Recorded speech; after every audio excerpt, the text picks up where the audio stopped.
I can swim. Just can't walk or dress myself.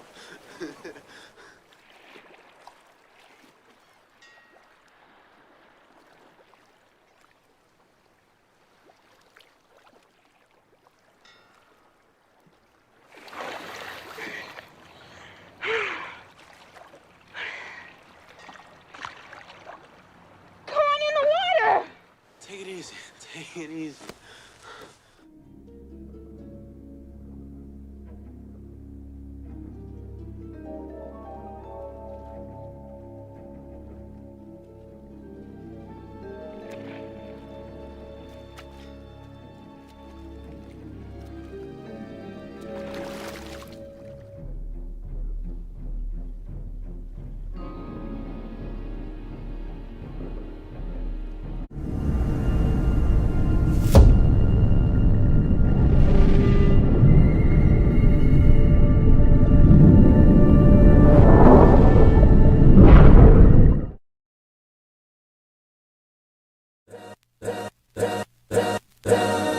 All's my life I has to fight, nigga.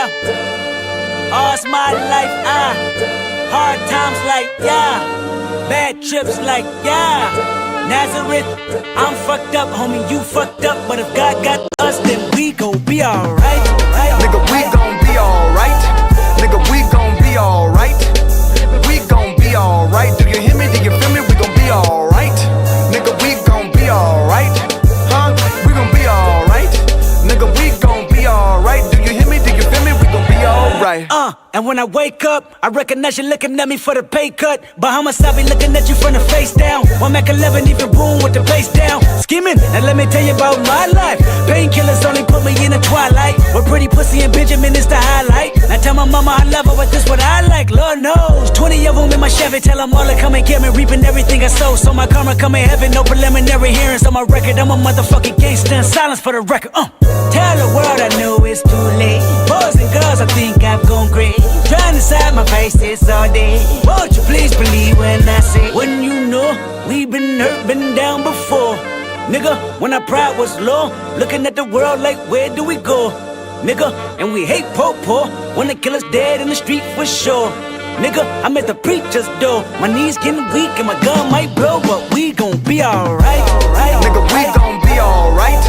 Nigga, we gon' be alright. We gon' be alright. Do you hear me? Do you feel me? We gon' be alright. Nigga, we gon' be alright. Huh? We gon' be alright. Nigga, we gon' be alright. Do you hear me? Do you feel me? We gon' be alright. What you want? You a house, you a car, 40 acres and a mule, a piano, a guitar, anything. See, my name is Lucy, I'm your dog.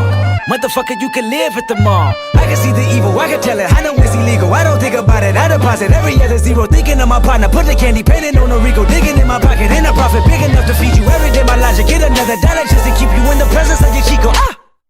I don't talk about it, be about it, every day I sequel. If I got it, then you know you got it, heaven I can reach you. Pet dog, my dog, that's all. Big back and chat, I trap the back for y'all. I rap, I black on tracks, so rest assured. My rights, my wrongs, I right till I'm right with God. When you know, we been hurt, been down before. Nigga, when our pride was low, looking at the world like where do we go? Nigga, and we hate po-po, when the killer's dead in the street for sure. Nigga, I'm at the preacher's door. My knees getting weak and my gun might blow, but we gon' be alright. Nigga, we gon' be alright. Nigga, we gon' be alright. We gon' be alright. Do you hear me? Do you feel me? We gon' be alright. Nigga, we gon' be alright. Huh? We gon' be alright. Nigga, we gon' be alright. Do you hear me? Do you feel me? We gon' be alright. I keep my head up high, I cross my heart and hope to die. Love me is complicated, too afraid of my changes. I'm alright in your favor.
Salute, and welcome back to the Black Ocean. Now, so we're getting deep in with your host, the one and only Great Black Shark.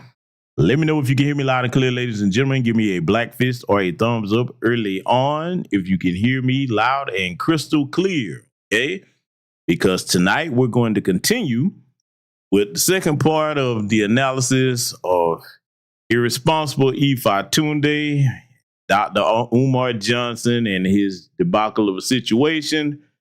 Oh, man, several situations he got going on. But, you know, even though this is somewhat old news now, slightly, I'm going to cover this from the standpoint of teaching an overall lesson that really is not just about Umar, okay? We're going to get deep into some things here tonight, as we did on the previous broadcast, about proper manhood behavior. And salute to the good brother, Black Truth United.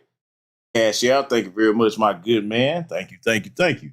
We're going to have to get deep into some things here about, you know, how to carry yourself as a man, because there's also an unseen enemy that we have to address here that's just as dangerous as white supremacy.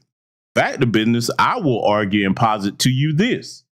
The enemy that I'm talking about that's often unseen is in some ways just as dangerous as white supremacy, if not in some cases more so. Why do I say that?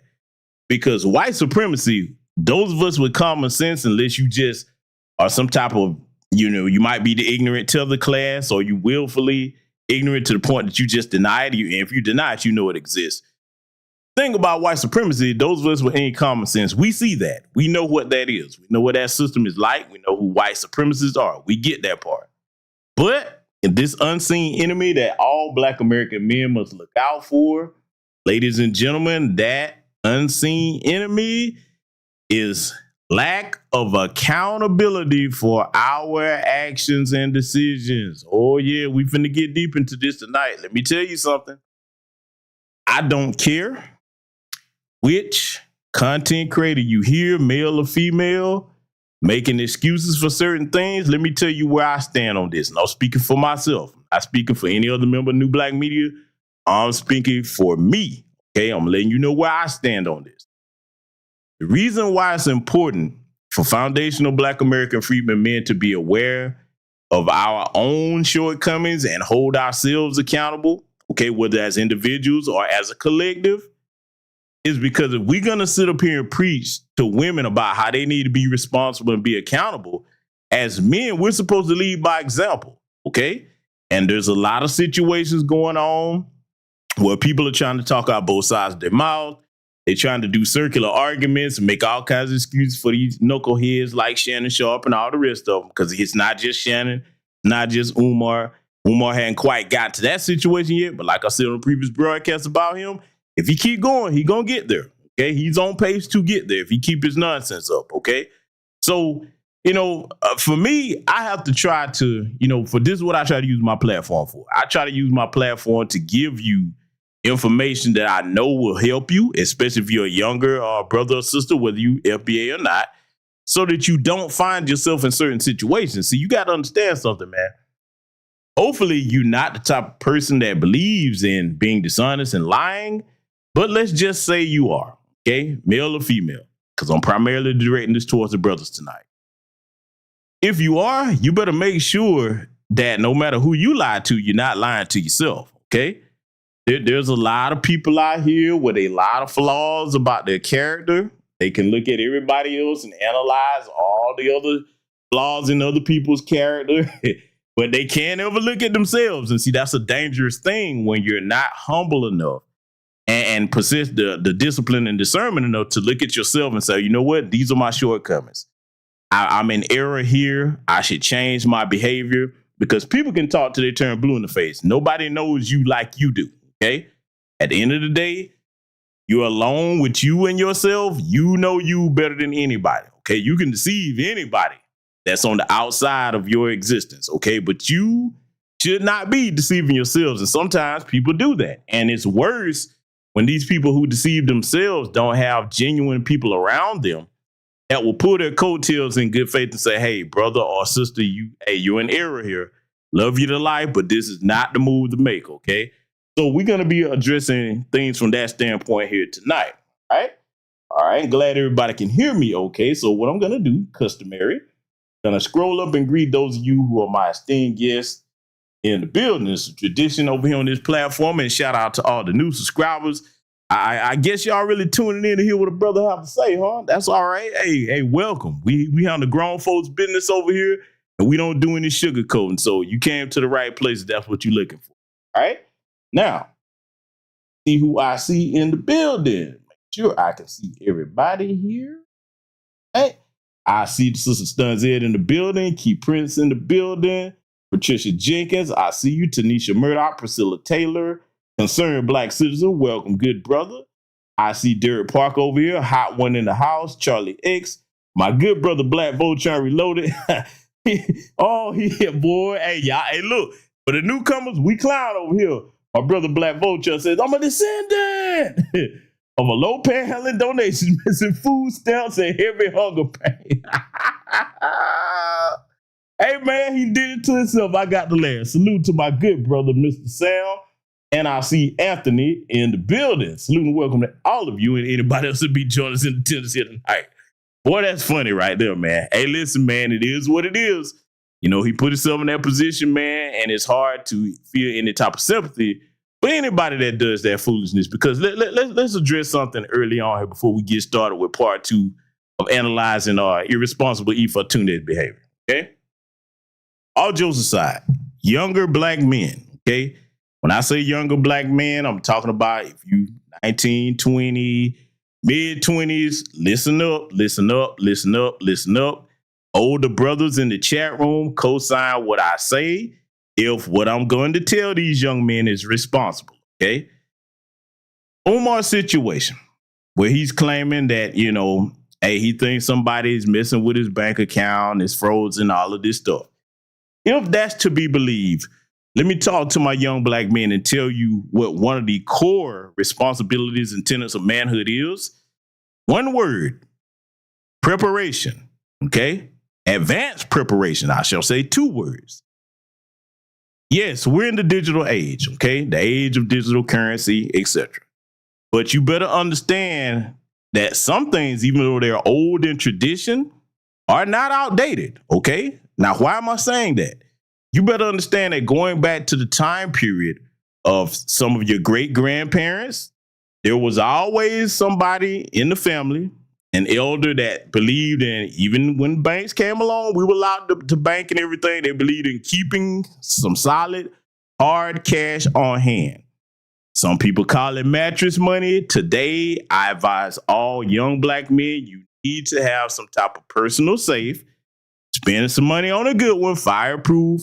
Hopefully it's got biometric security on it or something. Get you something where even though you're banked, okay, and I'm not telling you anything that I don't practice, all right?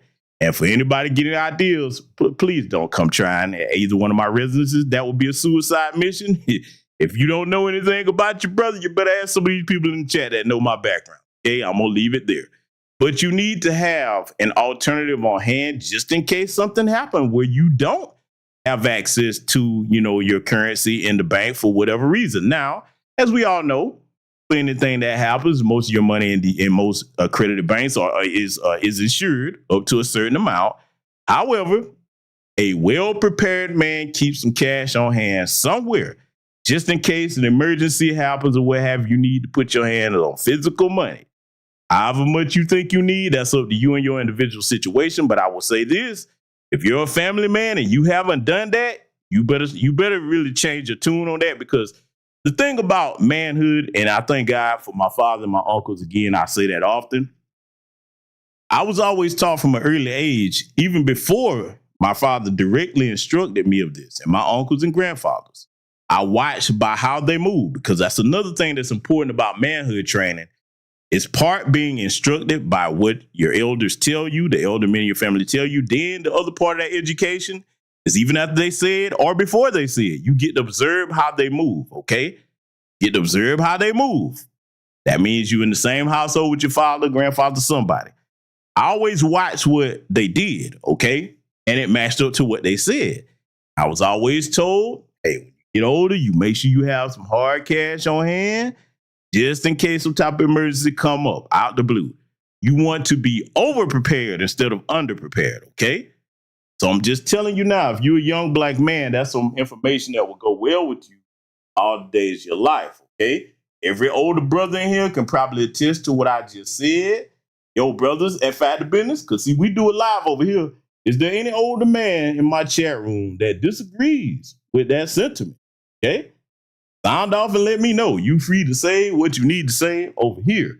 Because see, we believe in, if you're a younger black man over here, we believe in giving you good information.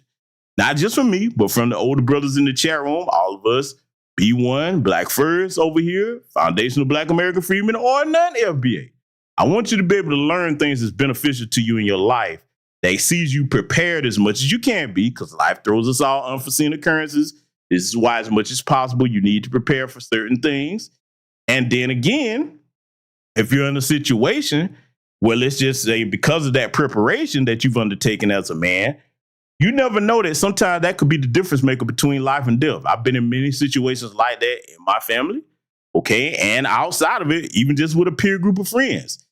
Now, let me extend this also to the sisters, okay? Yes, sisters, I'm talking to you too. I tie this into something that I've said for many years on this channel regarding manhood.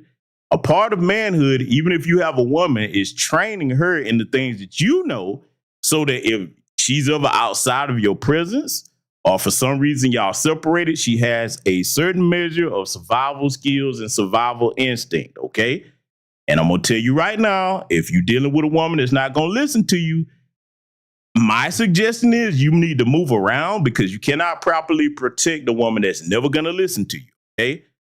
You got to understand that protection begins with an open ear. That's for men and women alike.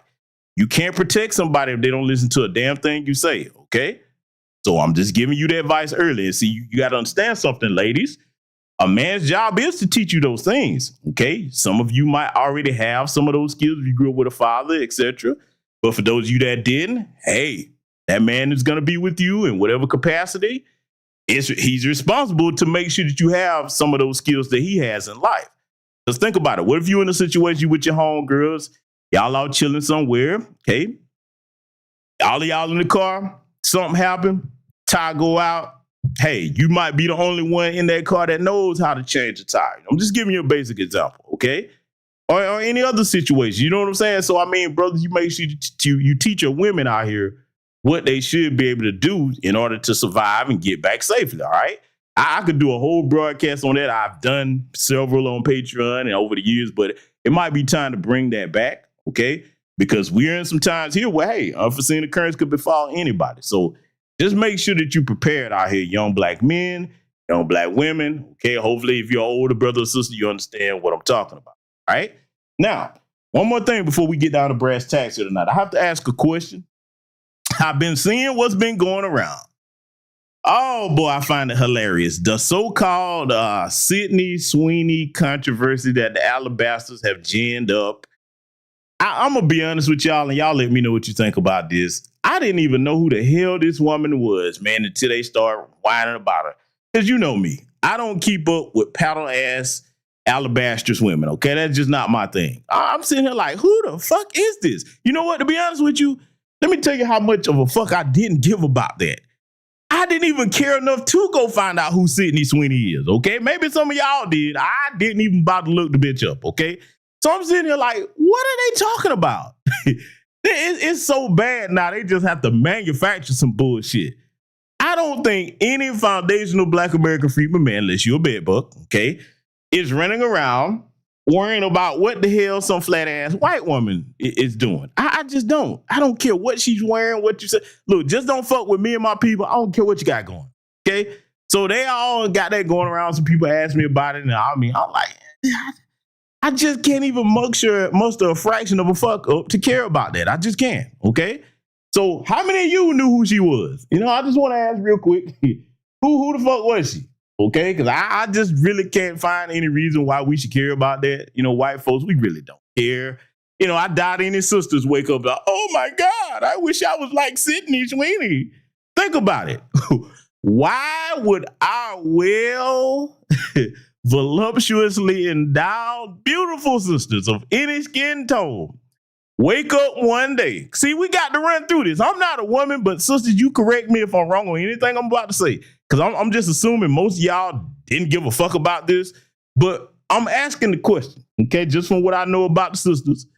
Why would any of our sisters with these full, beautiful lips, thick, juicy thighs, and immaculately sculpted cakes get up and wake up one day and say, oh my God, I wish I had pink, thin, earthworm lips.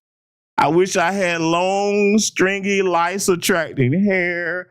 I wish I came from a culture where we kiss dogs in the mouth and your ass is as flat as a goddamn paddle. I mean, I really don't think any sisters woke up, unless you all tell me in the chat room, because I'm not going to roast anybody. Sisters at my alt base, did any of you wake up saying, oh my God, I wish my ass was as flat as hers? Damn, two-dimensional little boy-shaped motherfucker. Don't nobody give a damn about no fucking Sydney Sweeney. Listen, white folks, let your lives be based in some kind of truth. Because, see, really, I'm going to tell you something now. Because I'm a real petty bastard, okay? Yes, I am. What you going to fuck around and do, if that shit don't die down, let them still be talking about it in a week. I'll give her the attention that you don't want her getting. You better understand, foundational Black American freedmen, we will roast your ass into oblivion. You know this. Do you really want that kind of attention on her in the AI era? Do you really want it? Because, boy, I got a litany of petty ideas, boy. I started to unleash some of that here tonight, but I said, you know what? I ain't going to do it, so I'm going to give you about a week to calm down with that bullshit. You know what I'm saying? It'll be one thing if my people legitimately did have an issue with her, but it just came out of nowhere. Like, what? Who the fuck is that? I didn't care about that bitch, man. Get the fuck on with that nonsense. I'm sorry, fam. I had to get that off my chest. But anyway, the other thing before we get into tonight's topic shortly. Candace Owens. Candace. Shout out to my brother Torian Rain, Reloaded. Candace, the Constress Owens, because that's his term. He coined that. That's the first person I heard using it. So I have to give proper attribution to my brother. Candace, the Constress Owens, y'all, in case you hadn't known, she's being sued by Emmanuel Macron, okay, the president of France, because she put out some of that 4chan right-wing bullshit talking about his little strong-faced wife is really a man. Now, I ain't gonna lie. I took a look at Macron's wife. I'm like, whoo, shit. Let me tell you something. I don't care what French person gets offended. Man, I kind of see why you said that, Candace. But see, you got to understand that right-wing corner, them nutcases, and the liberals do it too, because we know ain't nothing crazier than a goddamn liberal. So I don't take sides with the liberals or the conservatives. Both of them trade these little shit posting lies about one another. But when you start leaning on that conservative right-wing side of the damn spectrum where they call them Michelle Obama, man, all that old stupid shit, you really lower yourself to like being on their level of having no intelligence, and you harm your credibility. Because again now, if you take a look at Emmanuel Macron's wife, okay, I ain't gonna lie, she looked like a background character from one of them Star Wars movies. Y'all ever seen the Star Wars series? All those little creatures and shit? That bitch got a real face. She kind of looked like an old version of one of them worms from Men in Black. That bitch got a strong ass face. But that motherfucker is just an ugly woman. She's just an ugly woman, okay? So now Candace is being sued by him, okay? And apparently this lawsuit is moving forward. I've seen them try to put out that bullshit about the lawsuit was dismissed. No, it hadn't. That shit is going forward. She finna find herself in the same boat as Tasha K and all the rest of them for doing that. And see, I'm bringing this up to say something, okay? Because see, we're going to use some offensive language over here tonight, but it's necessary, all right? You got to understand something, brothers. Don't get with no hard-head bitch that don't know when to shut the fuck up. Because see, if you marry one of these hard-head hoes like a Candace Owens, and she's married to a white man, she's a little hard-faced looking bedwench herself. But when you marry one of these motherfuckers, you got to understand something. Any shit that your spouse get into, that affects you because the two become one. So that means your finances is going to be affected, all right? And you get sued, she gets sued, you get sued. I mean, you in that shit together. I wouldn't wish that. Well, let me take that back. There are some enemies that I would wish a hard-headed bitch on because I know they'll destroy any and everything. But goddamn it, there's some enemies I would wish that on, okay? White supremacists, all that. I hope all your wives are hard-headed. Be damn, okay? And it looks like a lot of them are having that problem. But what I'm saying is, you cannot attach yourself to a woman that doesn't understand how to control their fucking mouth. Yes, women are going to be women, but they got to have some type of self-control where they be like, okay, I can't take this but so far because that's going to hurt both of us. Candace Owens, you finna join your buddy, Alex Jones, and you saw what happened to him, putting out all that damn fantasized bullshit about, that Sandy Hook situation, and you saw what happened to him. Boy, you ain't gonna never pay that off. And see, you notice something? Candace, I'm gonna say this to you before I leave it alone. You see the white supremacists ain't bailing Alex Jones out that situation because he gonna owe that for the rest of his life. So now, if they won't help one of their own out, you really think they're going to help you out? Oh, Candace, this might be it, baby. Oh, boy. Hey, boy, you that little gray and black striped tail, boy. Hey, look, what if Zaddy decide to divorce you for this? Because Zaddy will cut his losses now. See, you got your little, your little average chest all poked out talking about what you going to do and you ain't backing down. Okay. You talking like that because that white man got money. Well, if he divorced your ass, because, hey, I wouldn't blame Zaddy. You got a hard-headed bitch that don't know how to shut the fuck up and she costing you that kind of money? You pissing off foreign dignitaries to the point that bitch, how do you think that's a win? You pissing off foreign dignitaries to the point that they suing you? Couldn't be your boy. I'll tell that bitch quick. I'll be like, hey, look here. You gonna keep this up? All right, bitch. You been promoted to single now. You can have your old life back. You not taking me with you. Shit, I'm finna call up Emmanuel. Hey, bro, I ain't had nothing to do with that. I tried to tell this goofy bitch to shut the fuck up. She think, you know what I'm saying? She's over here at the white side now just because I've been laying a little pink earthworm down in her ass. But, hey, I digress, family. I'm going to leave the shit alone, man. I'm going to leave it alone. Candace, I'm going to be watching. And I'm going to tell you right now, when you lose that lawsuit, because, look, you better understand something, you silly motherfucker. When you accuse somebody of something, the burden of proof is on the accuser. It ain't up to them to prove a damn thing. Boy, Candace, all that education you say you got, you don't understand what libel, defamation, and slander is. Well, I guess you're going to learn, ain't you? That's going to be interesting. We'll keep our eyes on the family because I'm going to clown the shit out that bitch, man, because there's no way she's going. There's no way, okay? Anyway, we're going to get started analyzing the rest of our Irresponsible Ifatunde, ladies and gentlemen, all right? So without further ado, we're going to get this on the way, and I'll be stopping it where need be. Let's get started. 10 years that he can be made to pay me back all the money that he made in my name, and that we can lay siege to any property that he owns. I told him that the man is broke. He don't have any property. He basically pays his bills by making Dr. Umar defamation films. He said, well, if that's the case, if he has a job, then his wages can be garnished until he satisfies the balance of the settlement from court. So, brothers and sisters, I have finally realized that I have to have a Dr. Umar defense fund. I have to have a Dr. Umar defense fund. And the reason I have to have. Let me go ahead and pause it right here. See, Umar, let me tell you something, brother. And again, let me give my disclaimer. I forgot to do this during my opening diatribe here, addressing some of the current events. You're the type of person, because I've got some new people over here, that, you think that these people like these public figures, celebrities, etc., can do no wrong. We criticize all of them over here. We don't care who they are, men and women alike. Okay, so this might hurt your feelings because I'm going to tell the truth about this. So, giving my disclaimer. Now, Umar, let me tell you something, man. Anybody like you that's been underway with this project for 10 plus years, I'm going to be honest with you, man, and we don't know, maybe some people tried to instruct him with this, but with what you're trying to do, being a black man in America, you should have already had some legal protections in place, like as far as attorneys that you use or what have you. You should have already thought about that. See this, look, when you're trying to undertake a project like he's been trying to do, you can't just do that and be reckless without a plan. You don't do shit like that on the fly. You see, not if you want to succeed. Now, let me take that back. You can do it, but don't expect to succeed. Understand that in America, as black men, whether it's fair or not, and we know it's not fair when it comes to us. So for me, I'm going to be as prepared as possible.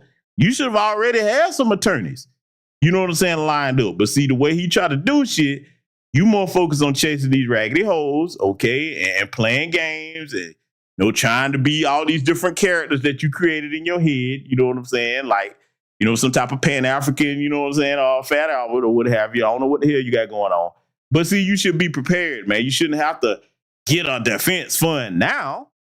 You know what I'm saying? You should have already had something like this in place for just dealing with not these personal issues, you know what I'm saying, but like anything that they would try to file or do to stop you from opening school. And see, you got to understand something. For anybody that think, oh, you just hating. No, listen with some grown-up ears for anybody that thinks that. The reason I'm saying what I'm saying is not only because it's bigger than Umar. I'm using this as a teaching moment here to teach other brothers and sisters that what not to do, especially the younger ones, okay? If you're older, you should know better. But damn it, if you're a younger brother or sister and you have some type of endeavor that you want to do for the community, first and foremost, you got to keep focus on that. Second, you got to move like you're a black man or woman in America. Third, anytime that your personal business starts getting in the way of the goals that you're trying to accomplish, that's your first clue that you, notice I said you, not other people, that you must recognize you are getting off track, you're getting off mission, okay? You have to be able to do that. Fourth, with all the bullshit that he's got going on, look at what he's trying to do. He wants to be the dean of a school that he wants to open. Look at how he's damaging his reputation with all this bullshit. See, it's one thing you can say, okay, the stuff he got into a couple years ago, that's done died down. Now you got new shit popping up with this situation here. Not a good look, man. Not a good look. Let's let it continue. A Dr. Umar Defense Fund is not because I have to defend myself. I have to have a Dr. Umar Defense Fund so I can file suit against people who think it's okay to constantly slander my name and attack my mother. Okay, well, Dr. Umar, you asking for a defense fund and all of this, but see, here's where you're irresponsible. And shout out to the legendary elder. That's right, I said legendary elder, Baba Rasan in the building. I'm going to say it yet again. If you're not familiar with Elder Baba Rasan's content, he gives you more wisdom in 3 to 5 minutes than most people do in an hour, 2 hour streams, okay? Real talk. Yes, Elder, you are due that praise. So you know I'm always brag on you when I see you in my chat room. You are always welcome, sir.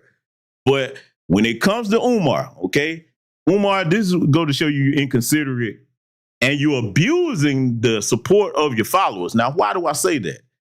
Even if you cast aside all the silly stuff that he's getting himself into, because I just got to call it what it is. This type of behavior is indicative not of a grown man, but of a child, okay, or a childlike grown person, all right? You're abusing the support of your followers because, man, you've been getting donations from them for 10 years, Umar. Now you turn around and tell them they got to give you more money for a separate thing other than the school that's taking you 10 years to get. And it just the opening date just keep getting pushed back. And look, y'all correct me if I'm wrong, but I've seen some things here or there where he shows some video. He got people in there in school, but I've said this from the start of the journey up until now, you should be seeing like most of his content should be showing you what's being fixed in the school, what's being put in place. Okay. If he was really focused, instead of coming on, you know what I'm saying, talking about all this other stuff, most of his content should be focused on, okay, these are the people that I'm interviewing for possible staff positions. This is the work that we're showing in this area. Hey, let me interview, because I'm saying what I would do, okay? I'm saying what I would do if I was in this position, all right? And I knew this was going to take me this long. I would be having daily interviews with the crew. Hey, this is the electricians. Can y'all give the audience, for those that don't know, an estimation of how long it would take for this to be finished, just so they'll have an understanding of how long this is going to be going on? You see what I'm saying? I mean, you would want to be as transparent as possible, because I'm going to tell y'all something. Y'all know I ain't never really asked y'all for no type of fund or nothing like that. But however, if I did, I've already said in my last broadcast who I think set the proper standard for transparency on that. All right. That's just my personal opinion. And I would follow that standard. Now, check this out. If I was doing what he was doing, I would want to try to keep you updated on things, because the more transparent you are, the more comfortable your supporters feel in supporting you. They'll be like, okay, yeah, I see where everything is going.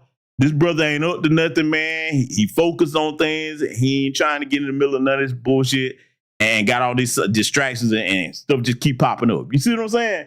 So, but see, in his arrogance, and sadly, this is where I have to compare Umar again to the pork chop pastors in these churches, the ones that it applies to.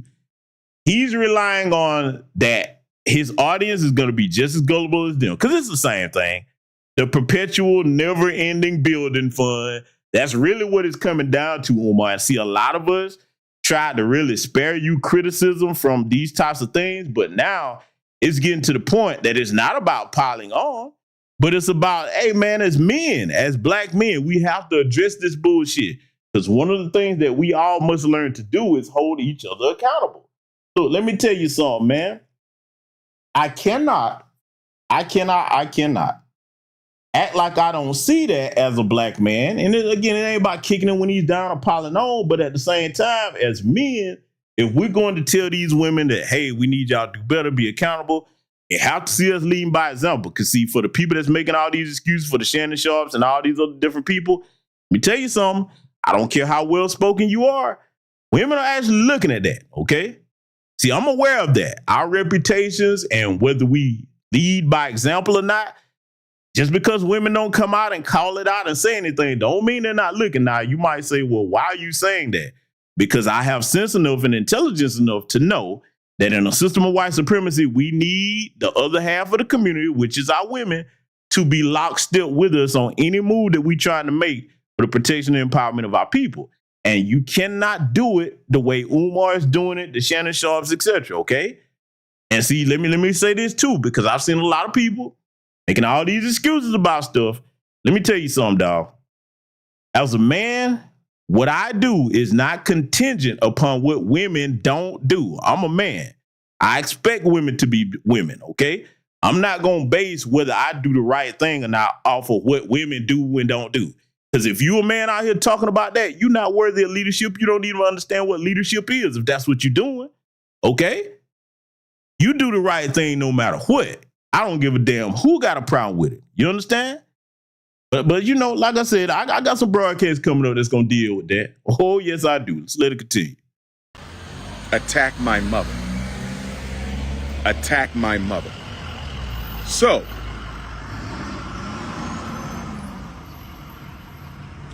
brothers and sisters, this woman told Pastor Bussy, the Rainbow Bunny, the YouTubian struggle streamer, she told Pastor. For those that don't know, just for point of reference, because some people might not have a clue who he's talking about when he says Pastor Bussy, YouTubian struggle streamer, he's talking about Leonard Honor. That's who he's talking about. For my audience to understand who that is and the context of it, Leonard Honor has a channel dedicated to Umar. I'm gonna tell you, man. Look, and he has a point on some of the stuff he's saying, but man, Again, I can't knock Leonard Honor, but boy, he wake up. That's his mission in life is Umar. That boy say, listen, hey, my channel is dedicated to your fuckery, Umar. For me, I just couldn't do that. There's more things to deal with, but hey, Leonard say, I'm on it, okay? So, I mean, look, if Umar did straight up and fly right, man, I don't know if Leonard had nothing to talk about over there. You know, not a shot at him. I'm just saying his whole channel, from what I can understand, it's Umar. He's on the business of Umar. So Umar, whatever you did to Lennon, I don't know how that started, but whatever you did to him, boy, hey, boy, you have made a focused enemy, okay? And look, you can't even say he wrong, because, man, at this point, man, you got I've seen people that I know that have supported Umar for years. They're like, okay, brother, this a bridge too far. This some bullshit. And you can't say they're wrong. Because, see, I'm going to say this again to any brothers listening. I hope this finds the right ear. It come a point that as men, we have to check each other on the foolishness, because if we don't, what's the difference between us and the women that don't ever hold each other accountable? You understand? And look, if you're a sister over here and that don't apply to you, I'm not talking about you. I'm talking about those that it does apply to. So I ask the question again. If as men, we don't hold each other accountable for goofiness like this kind of silliness, then what's the difference between us and the women? At that point, you don't have no right to call them out because it's the same thing. You can't be a hypocrite. So the real straight-laced brothers that see this kind of nonsense, we going to be like, nah, bro.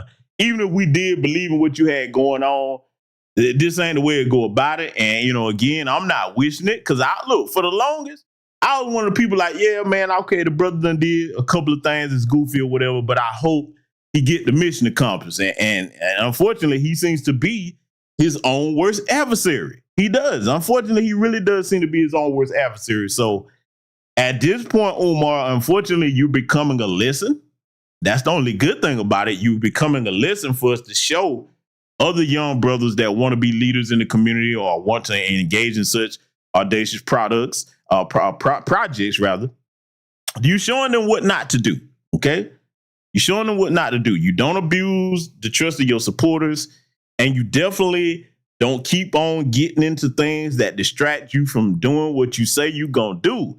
So you got to understand, man, one of the great things and one of the valuable things about having a father to raise you or other men that would, you know, be in the place of a father, grandfather's uncle, whoever.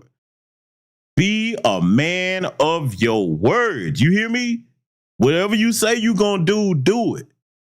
That's how I was raised, man. Y'all know me. If I tell you I'm going to do something, I'm going to do it. Look, it's been times where people have reached out to me for things and I would tell them based on my schedule, you know what I'm saying? Or if it's something beyond my capability, I will tell them straight up. Hey, brother, I don't want to commit to that. Or sister, I don't want to commit to that because my schedule is booked. Or, hey, I'm not the best person for you to seek. You know what I'm saying? To give you what you need to do, etc. And I will link you with somebody that does have that expertise because, see, if I give you my word on something, I'm going to keep my word, okay? That's something that I'm known for. People that know me personally, man, anybody that's met me offline, y'all know, hey, I'm quick to make sure that you understand it. If I give you my word, I'm going to keep my word. Now, I'll tell you something that y'all might find kind of funny before we get back to analyzing Umar and his nonsense. There's also a way that doesn't work out for certain individuals because it would take my family members to tell you that I'm the type of brother that if I was sitting in a bar somewhere and I turn around and said, I'm going to bust that son bitch over there across the head with this bottle, I really mean to do it. I'm going to do it. I'm going to finish my drink and I'm going to go over there and bust you across the head with the bottle. So I'm that guy, okay? Keeping my word means a lot to me, okay? I'm just saying. Now, I'm not, I'm not advocating for violence on this channel, and I'm a much more calm man than in my younger years. But you need to understand that, keeping our word, that means something, okay? But unfortunately, the people that are grown males like Umar, it doesn't mean that much. So we're going to let it continue. That's the bussy that I went down on her. Brothers and sisters, I'm willing to take a lie detector test. Brothers and sisters, I'm willing to take a lie detector test. Brothers and sisters, I'm willing to take a lie detector test. When that woman, after gummy bearing my Shango stick, that woman took off her underwear, and I'm telling you, brothers and sisters, and I don't mean no disrespect to feminine energy. I don't mean no disrespect to feminine energy. I don't mean no disrespect to feminine energy. When she took her underwear off, brothers and sisters, she smelled like something crawled up inside of her and died. Okay, so let's go ahead and get on this right here because, see, I realize that you have some game goofy nerds out here that will argue to the contrary of what I'm about to say, but let me tell you something about those types of individuals. And ladies, you better listen up. Because just in case you fall for some of the rhetoric that these types of game goofy motherfuckers are talking about, let me go ahead and clue you in on something, okay, before I even tell you what I need to say. What I'm about to say, any male that argues against it, they're telling on themselves and showing that they didn't grow up with a father in their life because it's a very feminine thing to do, very juvenile and childish thing to do. And they're also showing you that if you were to get involved with them, this is the kind of behavior that you can expect from them. Okay, so now I'm just saying that in advance. Now let me make my statement. I'm speaking primarily to men, okay, because this hopefully will help some younger brothers out, and I'm going to make the case for why. Your personal business with any woman that you're dealing with, I don't care how freaky y'all are, what you got going on, that is not for public consumption. Who you laying the pipe to should be private, okay, whether it's casual or serious. Ladies, whoever laying pipe to you, that ain't none of our business. We ain't supposed to know nothing about your personal business like that. Even if you're a married couple, that would be very unbecoming of you as an adult, okay? See, I'm old school with it. I understand some young folk, maybe like, old head, yeah, I am. You damn right. An old head with some type of dignity and self-respect. Because, see, I keep telling y'all, man, what I hope for black men is that we move and carry ourselves like walking kingdoms. And if you're going to do that, you got to have some type of personal code and some type of personal standard. Now, your gang goofy clowns, like I mentioned there, they think that whatever a woman's supposed to do, you're supposed to do as a man. And I posit to you this, that no, because if I move like a bitch, that makes me a bitch. Yes, I'm saying it, okay? If you move like a bitch and you a male, that makes you a bitch. Bitchcraft, it resides in both genders. Yes, bitchcraft, unholy as it is, resides in both genders, all right? I don't aim to move like a bitch, okay? Now, I can understand that perhaps he figured that when this woman that he's dealing with or was dealing with put his mother's personal medical information out there the way she did, which I despise, and I already said and addressed that on the previous broadcast about this. Perhaps that's what he decided to do in retaliation. Nah, I wouldn't. And see, let me tell you why. Particularly what he just said, Umar, brother, sometimes, and this is how I can tell that this guy, you might be academically gifted, but I've seen this countless times. You have a lot of people that are very articulate. They have vast vocabularies. They have all types of degrees. They gone to all types of schools. They can recite chapter and verse, all types of things. Some of them are stunning, outstanding mathematicians, scientists, engineers, etc. But what I tend to notice about people that are academically gifted like that, unfortunately, a lot of them don't have common fucking sense. You can't teach common sense out of a book. Either you have it or you do not. Let me tell you something. It has often been said that Albert Einstein, one of the so-called greatest minds that ever existed for science, that's what they say. They said this man couldn't even tie his shoes. So I'm starting to see a pattern with a lot of intellectually gifted people.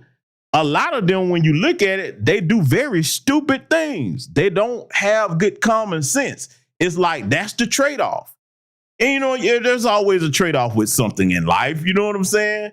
I mean, hey, I hate to play into the stereotypes, but hey, a lot of times you see, okay, the big dumb jock stereotype. You know what I'm saying? Sometimes that's true. Although there are exceptions to the rule.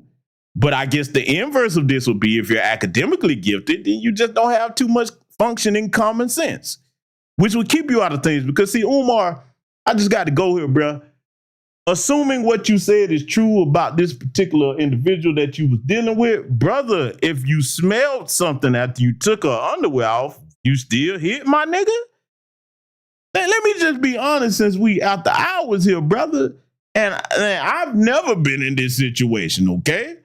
The women I deal with are going to have their hygiene on point, all right? But I'm just saying, brother, if it was me and I was in the situation that you describing, bro, I don't even want no head, man. Ain't nothing you can do for me.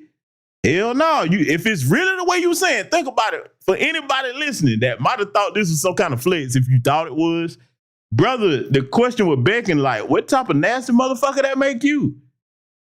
I'm smelling odor when you come out your drawers and I'm still gonna get involved. Not your boy. Ain't no, look, you shouldn't be that hard up, bro. I'm telling you, if you done got to that point that if what you say is true, you still engage with that and you gonna admit it, motherfucker? To me, that's something you would take to your grave if you gonna engage in that type of degenerate shit. Cause now I got to ask the question, is that what you like? Cause you can call it that all you want. Apparently, if you decide to have a dish of the fish, then you must like it. I'm just saying, man. I mean, sometimes people don't think things through. And see, again, this is feminine behavior because see, I would expect this of a woman. Because women would do that shit. Oh, he got a small dick, this, that, the third. Okay, yeah, that's what women do. And then, women don't check on the women be like, well, okay, well, you still chose to deal with the dude or whatever. Because, they say all kinds of shit about men. So see, for me, I'm looking at it from the standpoint of I don't want my behavior or actions in life to match up to what a bitch would do. I can't do that, man. No. And I hope that, my close family and circle, my friends, man, brothers I serve in the military, like, pull my coat to you. See me engaged in that type of behavior. Come on, man. Don't let me go out like that. Now, I think my radar is pretty good and, kind of checking myself on that. But hey, you never know. This is why you need other solid brothers around you.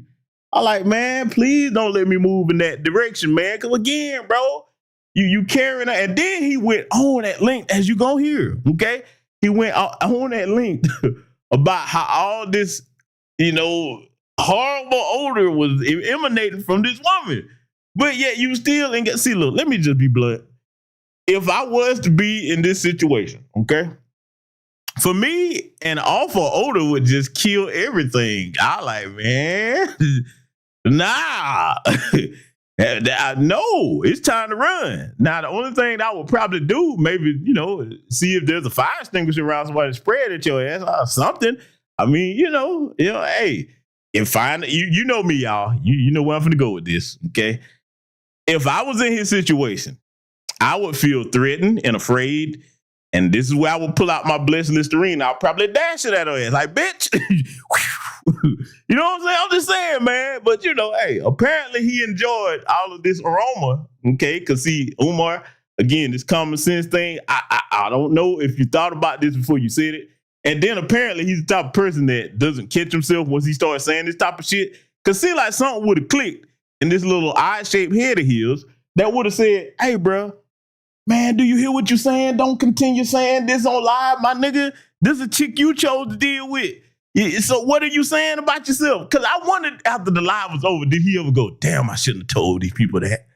You know what I'm saying? I mean, but, like I said, man, that common sense ain't so common in individuals like this. Just let it continue. She smelled like an old fish tank. You ever smell a fish tank that somebody ain't cleaned in like 2 years? They got goldfish in there. They got all kind of fish. And it ain't been cleaned in years. That's what she smelled like when she took off those funky ass drawers. Her drawers were so old and so funky that I thought it was a wife beater. That's how stretched out her drawers was. Her drawers were so old and so funky, I thought her underwear was a slingshot. Her drawers were so funky and so stank, brothers and sisters, that I thought it was a wife beater, brothers and sisters. And I don't mean no disrespect.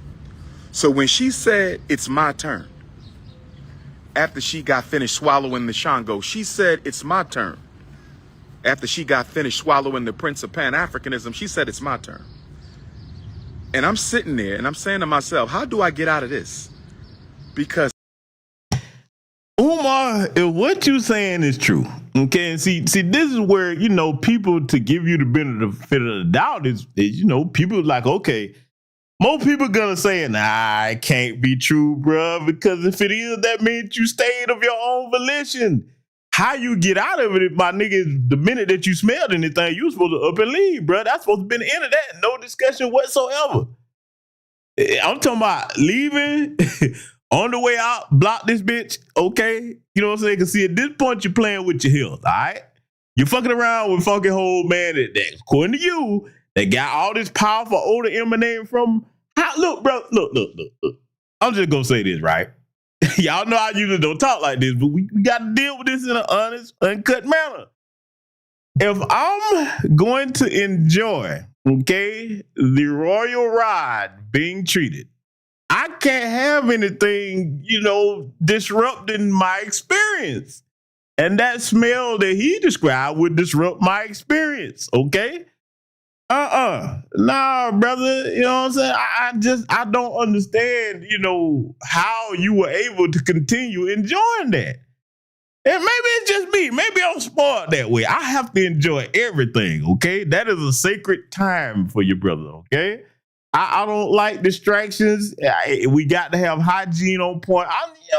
I'm just saying, man, everybody different, man. And apparently, he likes these things that he's protesting about, because how do you get out of this? Motherfucker, it's called get up and walk out the damn door and block this bitch. on everything. That's how you get out of that. And see, remember how he was capping on the last stream we reviewed? Oh, the Prince of Pan-Africanism. I got all these different types of choices. No, you don't, nigga. No, you don't, because if you describing this woman who got draws like wife beaters and all this, well, why would you settle for dealing with this if you got all these voluptuous, delectable bunnies or whatever you want to call them on deck? You know what I'm saying? Nah, brother. No, you don't. Maybe that's the best he can do, y'all. I'm just saying that I hate to punch down. Okay, sometimes I don't. But I'm just saying, goddammit, if that's the best you can do, bruh, come on, man. Come on. Umar, either way, it's not a good look, man. This ain't got shit to do with business school, and you better be careful with all this bullshit that you're saying, because I'm pointing back to again. Y'all better look at this social climate now. Look at this latest lawsuit Shannon Not So Sharp got to deal with. Okay, him over there on that nightcap with him and Jiminy Cricket. Okay, they done said some shit about that woman over there. She claimed it wasn't true, and now she going for the big dog. And for what I've seen, they say they trying to settle the matter quickly. So that means he's gonna pay out some more money. Boy, I tell you, that phrase, "a fool and their money shall soon part." We seen it in real time. So for all you younger brothers, man, please take a lesson from these gang goofy old Negroes. Let it continue. It ain't no way under God's heaven that King Kong consciousness face, nose, tongue, lips, ears, or hairline is going anywhere near that cootie cat. Brothers and sisters, listen. Brothers and sisters, listen. She told Pastor Bussy that I went down on her. I'm willing to take a lie detector test. I am willing to take a lie detector test, brothers and sisters. That woman smelled like a dead cow mixed with sour milk and menstruated underwear that was found in a funky alleyway. I lie to you not. She is so acidic. Her yoni verse is so acidic. She needs a baptism. She needs a deep cleanse. She needs an exorcism. I think she got demons living in that bat cave. Now, family, you hear him now, because I'm letting him carry on and explain all this stuff that he swears going on with this woman. Now, I'm going to ask a question of my audience because, I have a question. Two questions. The first question is, family, do I have permission to be as blunt as I need to be about what I'm going to say next here? Because I have to ask this next question. It might be offensive, so I'm asking my audience. Ladies and gentlemen, let me know, thumbs up, yes or no. May I be very blunt about what I'm going to ask next, because it's going to make you think when I ask this question, okay? Do I have permission of my audience to be very blunt about what I'm going to say next? I'm going to wait on confirmation. I need to hear at least 10, 12 of y'all. Let me know, because where I'm about to go, it's going to make everybody in this audience think about the bullshit that he's saying, okay? Because see, listen, my brother King Hazen said, "This is what I need permission." Well, see, I got some new subscribers, brother King Hazen. Some of these people might have sensitive ears. Some of these people might not yet know what to make of this content. You know what I'm saying? So I'm asking, my brother Black Vulture said, "Please go, Derek Parker." Yes, sir. Keep prayers. Okay, so I'm saying a lot of yeses. All right. Family, now this man has told us about this alleged smell that this woman that he was dealing with and talking about the funky yoni verse and all this other stuff. Well, I call cap because I have a question. It's going to hurt some feelings if they're fans of hers. Family, did we or did we not see Umar booed up with Suki Hana, the queen of turbo thottery? Now, I'm going to go here, damn it. Umar, you claim that you don't like putrid smells, but is there anybody in my audience that's going to tell me? And I could be wrong, because I don't know. I ain't never been with the bitch, and I don't want to be. But is there anybody in my audience going to tell me that you think Suki Hunter smell like roses and daisies, okay? Just a field full of sunshine. Really? Because see, the thing about, the thotty karate practitioners, well, Yeah, that hygiene ain't gonna be what it's supposed to be now. Cause when they out there, they true to the game, Thot karate Olympic gold medalists. They don't really have time to take showers and baths like they're supposed to. Hell, some of them just won't. I mean, you done heard Glorilla say she wears black underwear just in case it's some stains back there. I mean, look, she said it. I didn't. Glorilla said it. She didn't.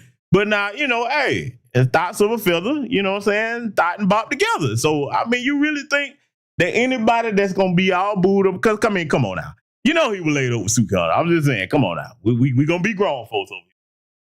I got to go here. My battle buddy, Kermit Wingfield, like, damn, GBS, listen. He condemns himself. So I have to ask the question, man. I'm just saying, man. I get it. Some of these sims are like, man, don't you talk about Stookie Hunter like that. She got a fat ass though, GBS. I'm like, yeah, that she does. But brother, come on now. She just looked like, you know what I'm saying? Like, she looked like she fit the description of the older. Now, I could be wrong. I don't ever want to find out. I could be wrong. But I'm saying, bro, when you dealing with that, yeah. So my point is this. I'm saying, Umar, I think that's something that you like to deal with, brother. You need to just come out the closet and say, yes, I'm saying come out the closet. You need to come out the trash can, brother. We'll use that. Come out the trash can and admit that that's the realm you like to dwell in, brother. Okay? So if you were cool with it then, you should be cool with it now. I'm going to leave it alone. Let it continue. I think she got demons living in that back cave, brothers and sisters, and she thought that the world's most requested scholar was going to go down on her. Oh, no. My women got to be fresh and clean. My women got to smell like fresh peaches, fresh daffodils. My women got to smell like fresh roses. If you want these lips to ever touch your peach cobbler, if you want this tongue to ever massage your honeycomb hideout, you got to be clean. You got to be clean, and she need a deep cleanse. In fact, I'm going to treat her because I have her address. I know where she sleeps. I have Pastor Bussy's address. I know where he sleeps. I'm going to send her a gift certificate to the Yoni Spa. I'm going to send her a gift certificate to the Yoni Spa. Umar, but see, the problem with this, and again, this goes back to common sense, ladies and gentlemen.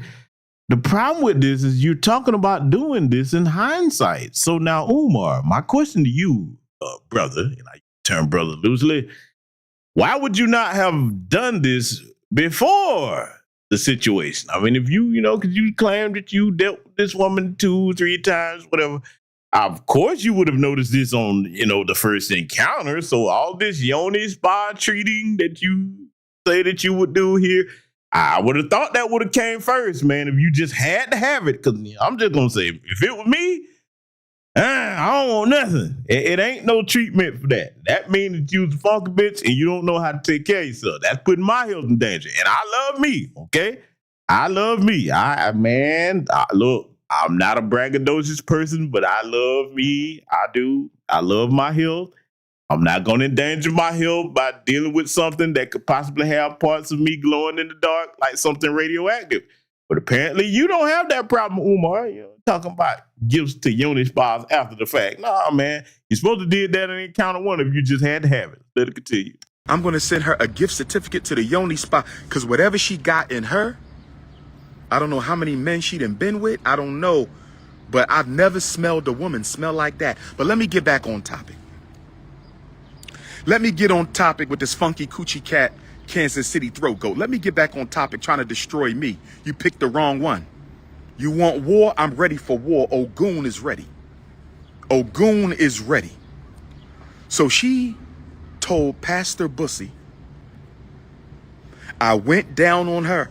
I pledge allegiance to the African flag. That is a lie. She told Pastor Bussy I hit her raw. I pledge allegiance to the African flag. That is a lie. She told Pastor Bussy I get high in order to get intimate.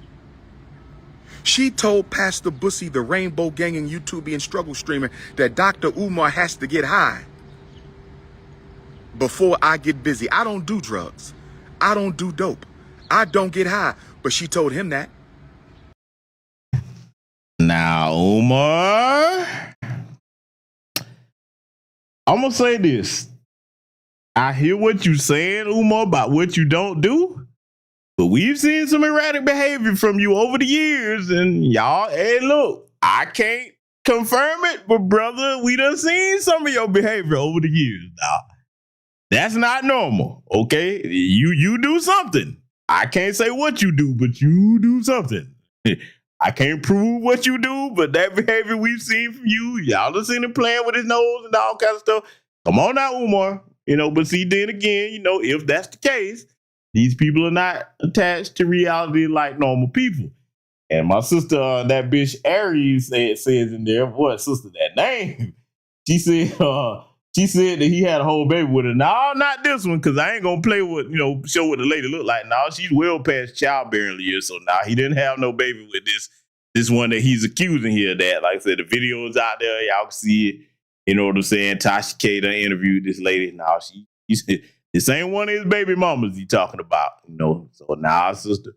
But see, Umar, man, you making all these claims and all this stuff. I'm gonna tell you something. Maybe he's got people around him that try to pull his coattail, but this seems like a man that's hard-headed. You can't tell him nothing. You know what I'm saying? This is why it's good to keep wise counsel, even though you're a grown person. Wise counsel around you. Hopefully other straight-laced men will, that if they're going to pull your coattails in good faith. I don't think he have that, or if he do, he don't listen. Umar, you better be very, very careful, because you talking about libel, defamation, and slander. You teetering on the verge of some of the stuff. With some of that stuff I've been hearing you saying, you better be careful, brother. If you claim you talking to attorneys, man, I don't know what kind you talking to. Because they would tell you that let me just go ahead and cut straight to brass tacks. He claimed, and I don't believe this until I see proof, he claimed that, Lennon Honor and this lady here that he was dealing with got together to try to hack into his account. So I'm like, no, unless you provide some proof, I'm not buying that. But damn it, let's just say that was the case, okay? A good attorney would tell you that, if you're trying to handle a legal affair, you don't be going back and forth with the people that you got to go to court with. Let me tell you something right now. That's how you know if you ever have an attorney, you dealing with something, the first thing they're going to tell you is like, listen, I'm your legal counsel. After you make a statement saying that if you've been accused of something that you're not guilty, shut the fuck up. Anybody that need to talk to you, talk through me. They're going to tell you, shut up on social media. You don't go back and forth with them. Let them address you. That way you document everything. If it's any threats made, et cetera, et cetera. But as far as you have nothing to say. Okay? So, I don't know what kind of counsel he got. But, man, it must be, you probably got some lawyers that got their license out of a damn bubblegum machine or some shit. I don't know what you're dealing with, but they're not very bright. Because, that mouth, let me tell you something, man. You see what happened to Tasha K? You see what's finna happen to Candace Owens? Man, a reckless mouth, okay? Especially when you don't understand the boundaries as far as legalities are concerned. It's why you hear a lot of people saying allegedly, and look, I got news for you. In certain cases, depending on what you say, allegedly is not a protection. A lot of people don't tell you that. Oh boy, that's a conversation for another day. So you have to be careful with what you're saying on any platform about another person, okay? Now, the only way you could get around that, and I shouldn't be saying this, but I'm just going to throw it out here just for the sake of it since we're talking about it. The only way you can get around that is if you made up another character and never said that person's name and said all that stuff about that particular character. Okay. But now the minute that you start using people's government name and saying stuff, all right, you playing. All right, you're going to learn legally better than I can tell you, you know what I'm saying? So y'all, for these goofies, because I know we're in the internet age of the troll and all that, don't be one of them, because you got a lot of people be trying to build platforms or whatever. You better be careful out here. You find yourself some legal trouble doing that, mentioning people's government names, making all types of allegations, okay? Don't listen to me. Go ask Tasha K, and you will be able to ask Candace Owens pretty soon. Okay. So anyway, just putting that out there. Let's get back to it. A lie. She lied on me like a dog, brothers and city throat goat, built like a sack of old laundry.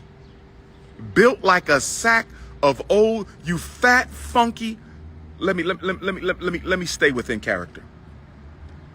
Let me stay within character. Only worthy.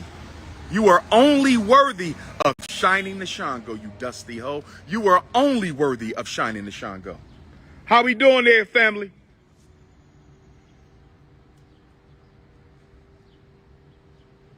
So anyway, brothers and sisters, she told him that I get high.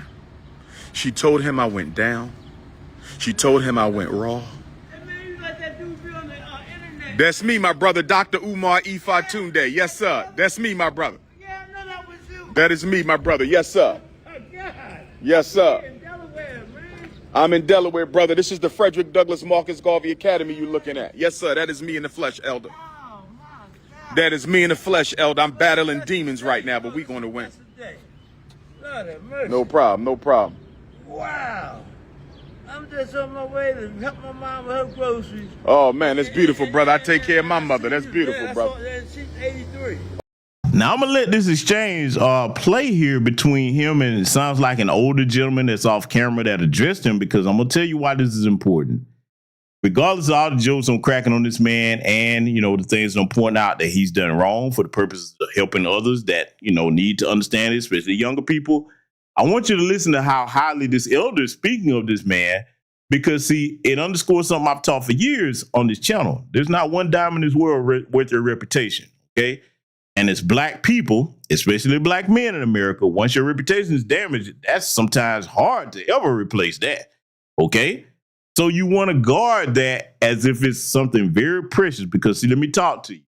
I'm saying this to young black men and women alike. Take good care of your reputation, because it will always precede you and open doors that money can't open. It will open doors that status can't open. You better pay attention, okay? A lot of people run around talking about status this, status that. Let me talk to you.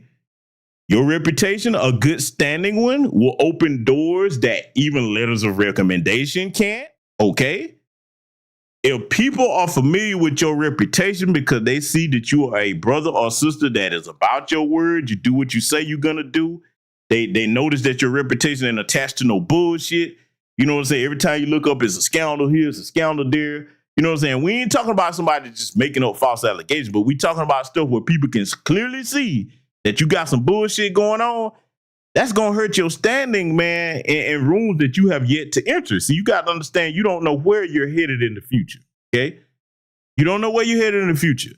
And that reputation of yours, man, it can open a lot of doors for you. And here's something else that a lot of people that are short-sighted that don't understand this. A good reputation can draw blessings to you that you really didn't see coming. I'm not telling you something from wild speculation. I'm telling you something that I live. I'm not telling you that I'm a saint. I tell y'all that all the time jokingly. I'll tell y'all, look, I'm a certified heathen over here.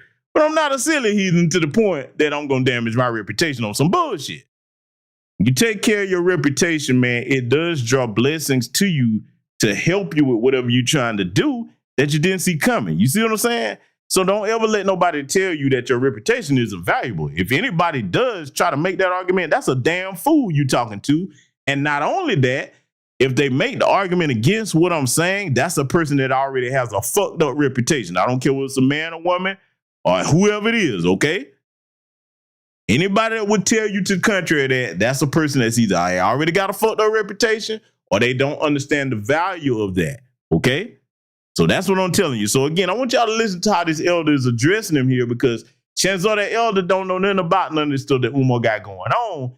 And see, with what Umar is trying to do, you want to be the dean of a school, proprietor over a school. Think about it now. What parents are going to trust you with their children if you keep this bullshit going? And worst case scenario, and again, I'm not wishing this on him, worst case scenario in this climate, if he keep going and you meet one of these chicks that's like, okay, let me holler at Tony Buzz before I go ahead and hook you up with a situation, okay? Because you run around here with low discipline. That's a dangerous thing for a man in this country. Okay? I'm going to tell you right now, I don't care what no idiot, no game goofy nerd is talking about. Self-control is an asset to you as a man, okay? It ain't about what other people allowed to do, what you should be allowed to do. You better deal with reality and where we are right now as black people in America, and better act like you understand this system is always looking to target you. So again, don't put your head on the guillotine out here, all right? Let it continue. Oh, man, bless her, 83. 93. 93. Yeah, Bless yeah. Queen Mother, man. Man. I pray to God my Queen Mother Yes, get to I watched 93, all man. your stuff too, man. Go ahead and snap that circle, Elder. There you go. Wow, One love love, you, man. man. Thank you, man.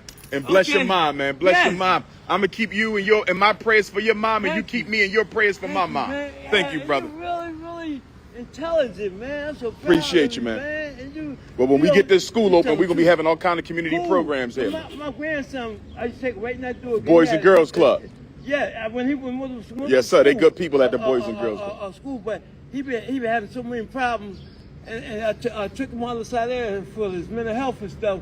He ended up getting in trouble, ended up getting 30 years, shooting two people. Oh, I'm sorry to hear Wrong that. people. I'm sorry to But I hear used to take them that. there I pray he almost get himself 4 together hours when he get inside. I'm sorry to hear that, Yes. brother. Man, I'm sorry. Well, I can't I'm thank always you for here, that. brother. You can pull up anytime. I'm always here. We had the school for 6.5 years, Elder. Wow.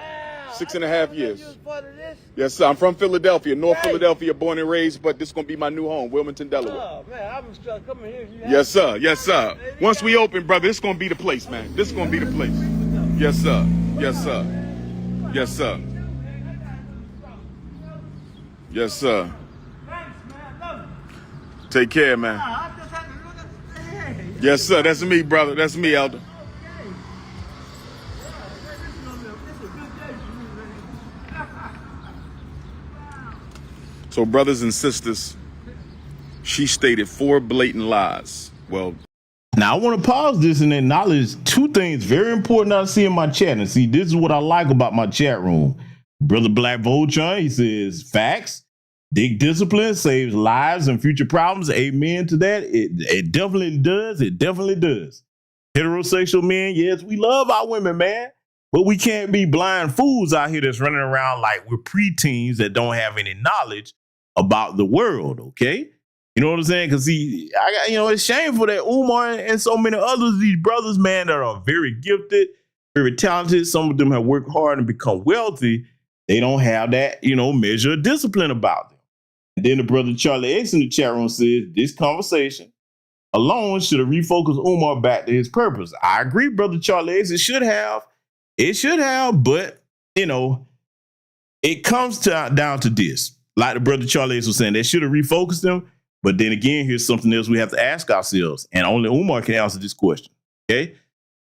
Which do you really value more? Getting the completion of your school or running these hoes? I mean, we just got to call it what it is, man. Now, whichever one, you're going to have to choose because you can't focus all your energy into both. You got to pick one. Either you going to run the hoes and do that, you know what I'm saying? Or you going to complete the school and get that done, then get back to running the hoes, okay? I'm just saying, but you can't do both, man. You got to have discipline enough to sacrifice to accomplish whatever it is you're trying to do in life, okay? Good, bad, in between, whatever you want to be successful at, you're going to have to apply a measure of sacrifice and focus, you know what I'm saying, to get that goal accomplished, all right? So, I agree with the brother Charlie X. It should have refocused him, but look at that look in his eyes, okay? That is not the look of a man that's going to do the right thing. And then, like Brother Black Vulture said earlier, it's sad, you know what I'm saying? I'm cracking my jokes, but in all honesty, family, I do hate to see that. A lot of people, get it misconstrued. I'm not gloating. I'm saying this from the standpoint of like it's a damn shame, brother, when you have such intelligence and the potential that you could have if you were focused on getting that school open. Something that is much needed, but it just doesn't look like you're going to be the person to do it because, see, Umar, I'm going to tell you now, I'm not wishing it on you. I'm going to say it yet again, but I can see now that let's just say you are under surveillance by the FBI, whoever, you've shown them what your weakness is, okay? See, I would rather for my adversaries to have to pry and work hard to figure out what my shortcomings are especially, you know what I'm saying, things that, you know, that I'm aware of. And, you know, at least you, if you're aware of it, you have a chance to correct that and fortify it and exercise self-control. But when you're not even aware of your own shortcomings, if they really wanted to get you, you done showed them what your weaknesses are, these hoes, man. I'm telling you, brother, you know, I see it coming, man. Many of you in the chat room see it coming if he don't correct course. And look, I'm saying this just in the wild chance, because you never know who's listening to your platform, whether you got a large one or a small one. In the wild chance that anybody knows Umar personally and you do have the type of relationship with him where you can kind of talk to this brother if you've known him for 20, 30 plus years, just in case you find this broadcast, now's the time to do it. If you one of the people that he'll listen to, now's the time. Don't wait till he gets so far gone and some of this stuff I'm talking about here end up happening, because it's on the way to him. You understand? It's on the way to him. There's nothing good that comes of any grown man in America moving like this, especially if you're a black man. Nothing good coming to you. So if you one of them people, you happen to see this or hear this, hey, if you care about this man, now's the time to try to help him correct course. Let's let it continue. 10. She said I loved her. I wanted to marry her. I wanted her to have my baby. 44 years old. 3 fellatio sessions, and I wanted to marry her. I want her to have my child. I was in love with her. She said I masturbated, brothers and sisters. I don't want to be foul, but she said I masturbated in order to have sex. She said he got to masturbate. Talk to any woman who's ever dated me in my life. Talk to any woman who has ever dated me in my life. Does Dr. Umar masturbate? Has he ever masturbated in front of you? Guess what, y'all? I've never masturbated in my life. But Umar, yet again, why is this information any of us need to know? Umar, brother, see, let me say this, right? This is the danger of these types of pandering, goofball ass simps like your Derrick Jacksons, your Ace Metaphors, your Umars. You can tell they don't hang around other straight-laced brothers because this behavior right here, we don't have this going on amongst us, okay? This is game goofy bullshit right here. No, man, no. Brothers don't move like this. No, brothers that got sense don't move like this. Because, see, I guarantee you, a group of black men that's got their shit together, none of us want this around. It's like, no, bro, we don't do this. The personal business is personal. Okay, she out there running her mouth saying this, that, the third. Let her talk, and hopefully she get herself in legal trouble with you. You don't want to be in a situation where, let's just say you did have a case to get at her for liable defamation and slander. If you going back and forth with her and both of y'all saying shit, well, chances are the more you keep talking, you're going to put yourself in a situation where you don't really have a legal advantage. So that's another reason why you don't be going back and forth with nobody like this. But see, again, just out of having respect for your supporters, and I got to say this, if you supporting this man at this point, with all this nonsense right here, that really says a lot about your mental capacity. You are the equivalent of that church crowd that will sit there with your pastor telling you that y'all in a perpetual building fund state and you don't never see one brick materialize or anything. You that crowd. So he done tapped into that. He done tapped into that. That's exactly who that audience is if you still over there supporting this man at this point. Okay? But see, again, Umar, you're not showing no respect for them. You know what I'm saying? And anybody that's over there listening to that, you got to understand they fit into the hot Cheeto crowd category that I've often told y'all about, okay? These are the Zeus Network zombies, you know, people that, you know, they like all that drum and that goofball shit. And nobody's really over there saying, hey, man, bro, we don't want to hear about that. What about the school, man? Yeah, if something happening like that, do what you need to do legally, but let's get on to school. If they really cared about this man, they would be telling him that, man. But, you know, like I said, man, that's the type of audience he has. Let it continue. God is my witness. I've never masturbated in my life. I had a wet dream in 11th grade or 12th grade. One wet dream.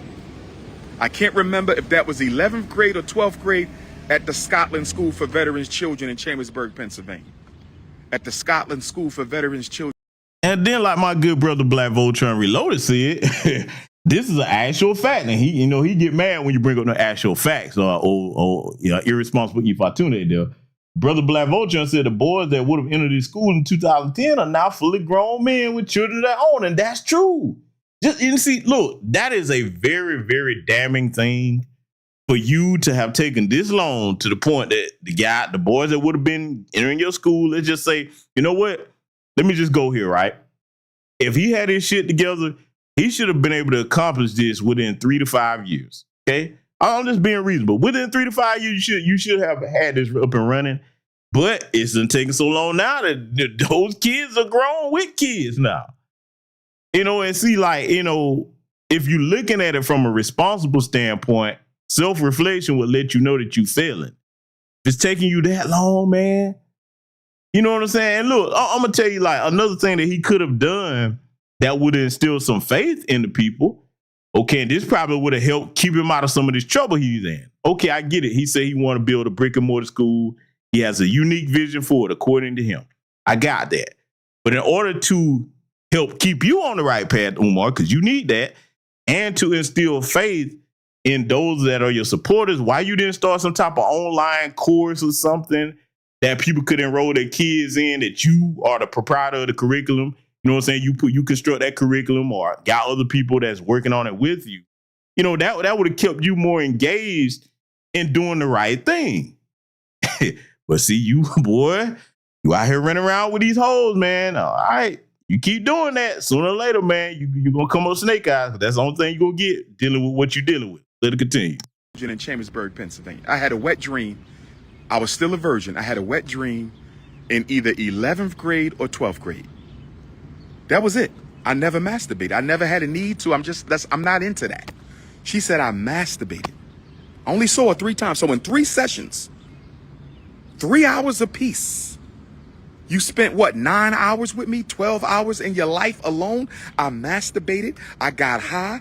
I went down on your funky cootie cat, smelling like sardines and sardines and spoiled milk.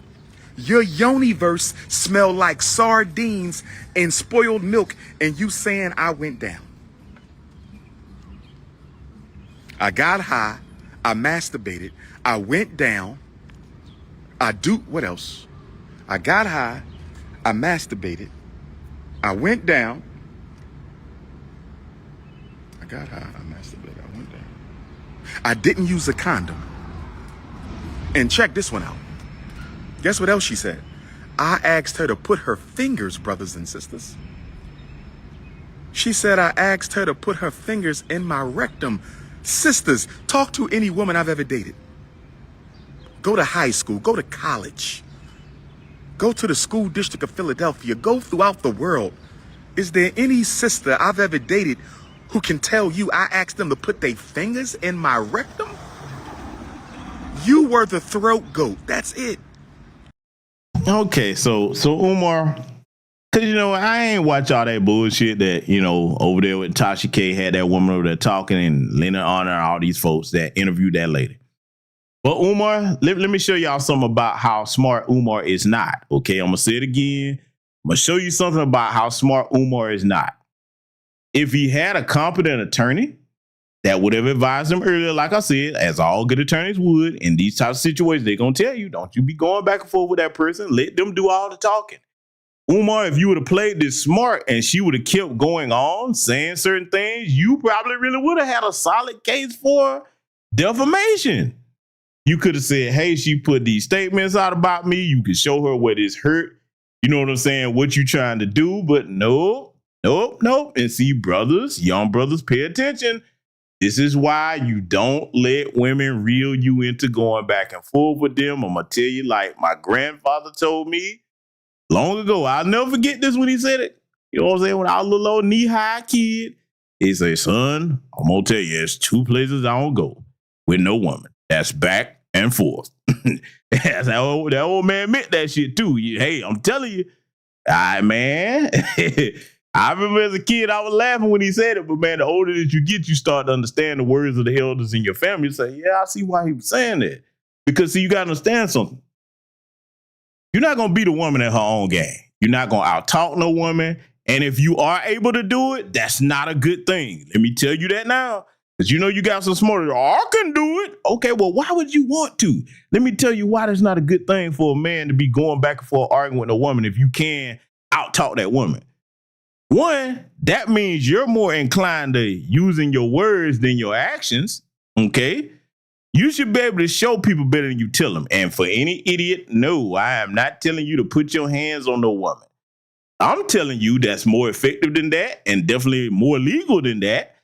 If she that hard-headed, vote with your feet and move around.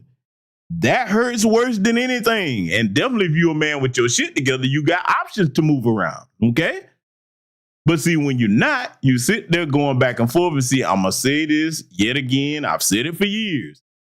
Any woman in here that's really going to be honest, you know damn well, when any man going to sit there and argue back and forth with you, you know y'all laugh at that shit. You're like, look at this goofball Negro. Because they only doing that to, look, let me tell you something, okay? Young bucks looking up. Hopefully some of y'all will realize this if you've been going through this with whatever lady friend you're dealing with. When you start arguing back and forth with women and it's not in a playful manner, okay, they're going to do shit, you know what I'm saying, to try to get on your nerves and irritate you, start playing dumb in a way where you as a man stuck in logic, you trying to win this verbal altercation. But she's like, I'm a woman. I'm way better at this talk game than you. They dwell in the realm of emotion naturally, okay? You dwell in the realm of logic. The minute that you start trying to beat her at that game, bro, you gonna lose, man. So no. Listen, let me tell you what I do, right? I'm gonna be honest with you. Because every man in here done got into some type of verbal, you know what I'm saying, communication with a woman. I don't take it seriously. Unless it's some type of serious matter, you know what I'm saying? I'm like, listen, I'm gonna start cracking jokes. I'm gonna make it stop trying to argue with me. You got a little mean ass, and you know, that I deal with are very attractive. So it's like, you know, I'm wondering, look, I admit this flaw about myself, okay? I admit this flaw. I admit it. It's the truth. It really don't do me no good to argue back and forth with a woman, especially if it's not something serious.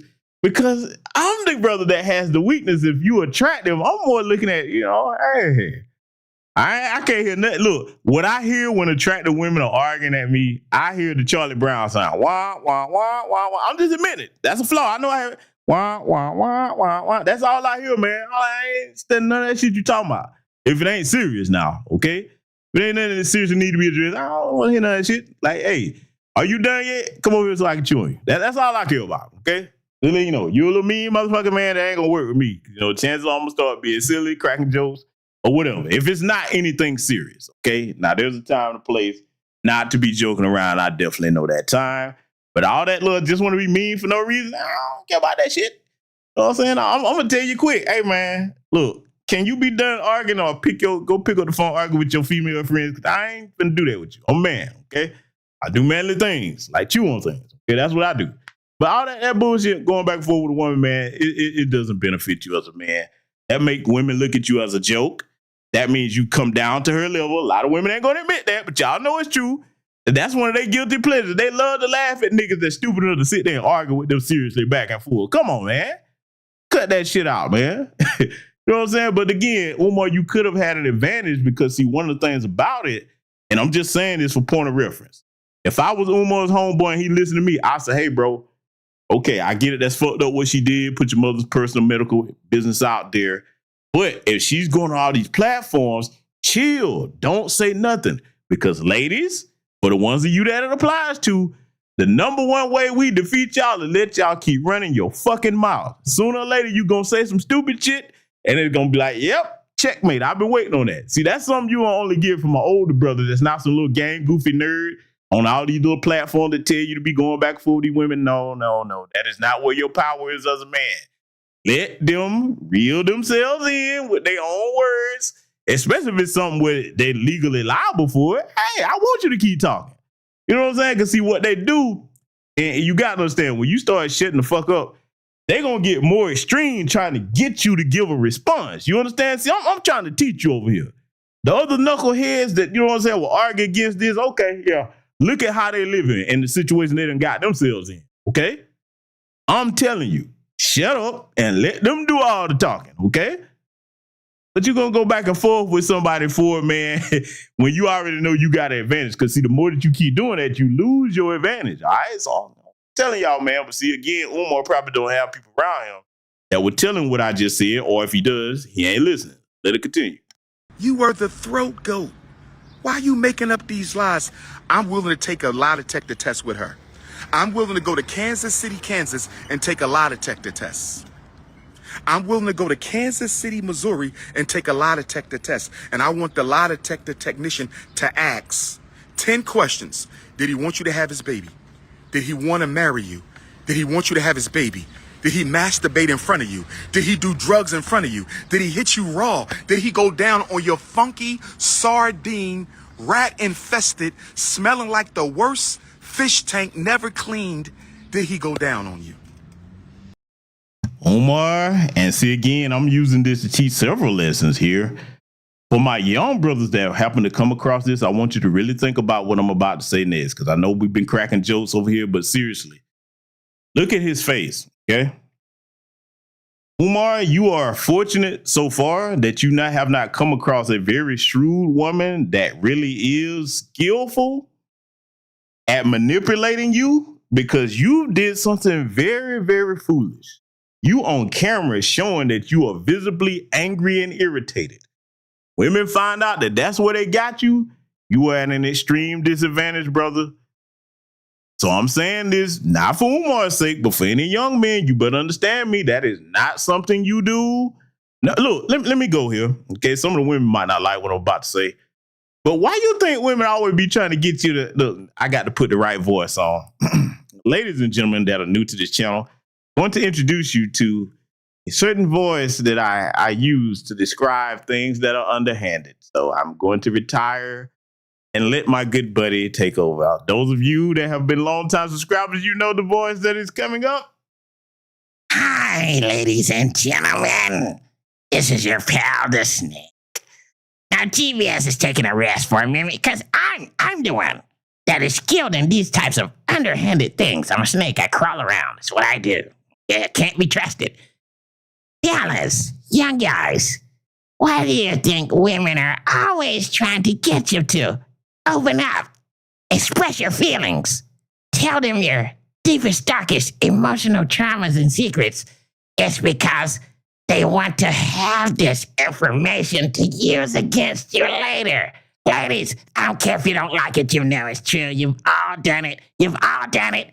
I don't care if you're Pollyanna, Princess, Innocent, you've all done it. That's their trump card. They're emotional terrorists at times. I don't care how sweet they can be. So this is why we advise you as men to be very careful about what you open up about. They're always trying to get you to open up. Why?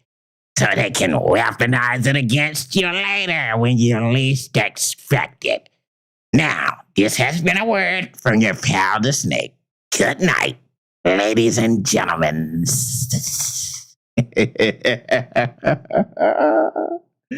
Oh, I had to give y'all the Snake on that one because, hey, man, ladies, you can be mad all you want to. Y'all know that's what y'all do, man. Why don't you tell me about your feelings? And look, I got jokes, but there's some truth into it. I don't care how innocent they are. They all love that because that's where their power is. Now, let me tell you ladies something. And see, these simps, it doesn't apply because I call them the soy boy sorority. Okay, these motherfuckers is running around talking about emotional intelligence and, oh my God, you're so insensitive. They can't take a joke. They fall to pieces and, oh, their mental health is just in such risk. Let me tell you something about old school brothers, okay? Whether you call yourself an alpha male or if you're a sigma male like myself. Reason why men aren't running around here spilling our guts about feelings and emotions is because those of us that are problem solvers, every man in here has had to know that this is a common phrase. It's a way of life for us, fact of business. We don't run around in the world of emotions, not that we don't have them, but if it's a problem, we know ain't nobody coming. We're our own cavalry the greater majority of the time, okay? So when we have a problem, fellas, what do we say? I'll figure it out. I'll figure it out. And see, look, for I'm saying this for the sisters that probably think I'm being callous. All jokes aside, ladies, You better be glad if you got that kind of man, okay? And I'm not saying that men don't have our moments where we're emotionally vulnerable, what have you. Of course, somebody passed your family, something like that, okay? But I'm saying just on average, you should be glad if you got a brother that, hey, what you hear is like, oh, I'll figure it out. You know why? Because, see, if we're more rooted into feelings, okay? I want to break this down because there might be some younger women listening that don't understand this, okay? If we're more wrapped up in how we feel about something, oh, man, that's not fair. That's not right. It shouldn't be this way. Why they do me like that? Blah, blah, blah. That is time and energy, mental energy wasted on whining about what's not fair. Let me tell you something. Those of us that are traditionally old school men, we're like, okay, you're right. It ain't fair, but I'm going to conquer this motherfucker, okay? A problem solver is like, yeah, good. I want it to not be fair. Because when I break whatever problem this is, now I take this problem and put it on my trophy wall, another head claim. Yes, you thought I wasn't going to solve the problem. Look, that's what we pride ourselves off of. We love that. We're like, okay, yeah, you're a problem now. Not for long. You understand? We're going to figure out a way to solve the problem. And the only way that you do that is not something, I'll put it this way. If you didn't have that instilled in you early on, and even if you get older, let's just say, because everybody's situation is different. Some people didn't grow up with their father, okay? But you can still get this ability if you have a circle of other brothers around you that do have it, okay? It's going to rub off on you, okay? You're going to learn from observance, and if you got solid brothers and you a younger brother, what have you, or if you're older brother, if you ask, hey, man, we're gonna put you up on game on how to solve things. Because, see, look, that's a fulfillment for a man to be able to walk through this world and say, okay, whatever problem I'm faced with, within reason, I can solve it. I can solve it, okay? Sitting around with our head in our hands crying about some shit, that doesn't do us any good. And we recognize that if you do that, well, no disrespect, but your value is the equivalent of a woman or a little small child at that point. You're no good to yourself or anybody else around you. Fact of business, if that's what you do as a grown male, you could be a liability depending on the situation. I get it. Some people may find that hard. Man, you ex-military. Yes, I am. But I'm telling you the truth. The way for you to walk through this world as a man in proper masculinity is to be a problem solver, not to be stuck in the realm of emotion and whining about what's not fair and all this other stuff. Great. Life ain't fair. Why should you play that way? Okay, so the choice is yours now. But you know, these new age motherfuckers, you know, the ones that want to wear your purses, ladies, and their pants tighter than y'all, and you know, they let you paint their nails. Good luck with that shit if that's what you got as a man. Let's let it continue.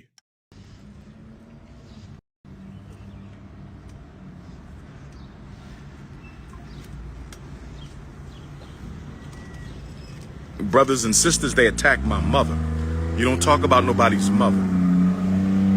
You don't talk about nobody's mother, so I got 2 lawsuits that I got to pay for. I got 2 lawsuits I'm about to pay for. Let me go to Baby Smurf for a minute. I love my child, let me say that. I love my child, let me say that. I love my child, let me say that. I pray to God she's safe. I pray to God she's healthy.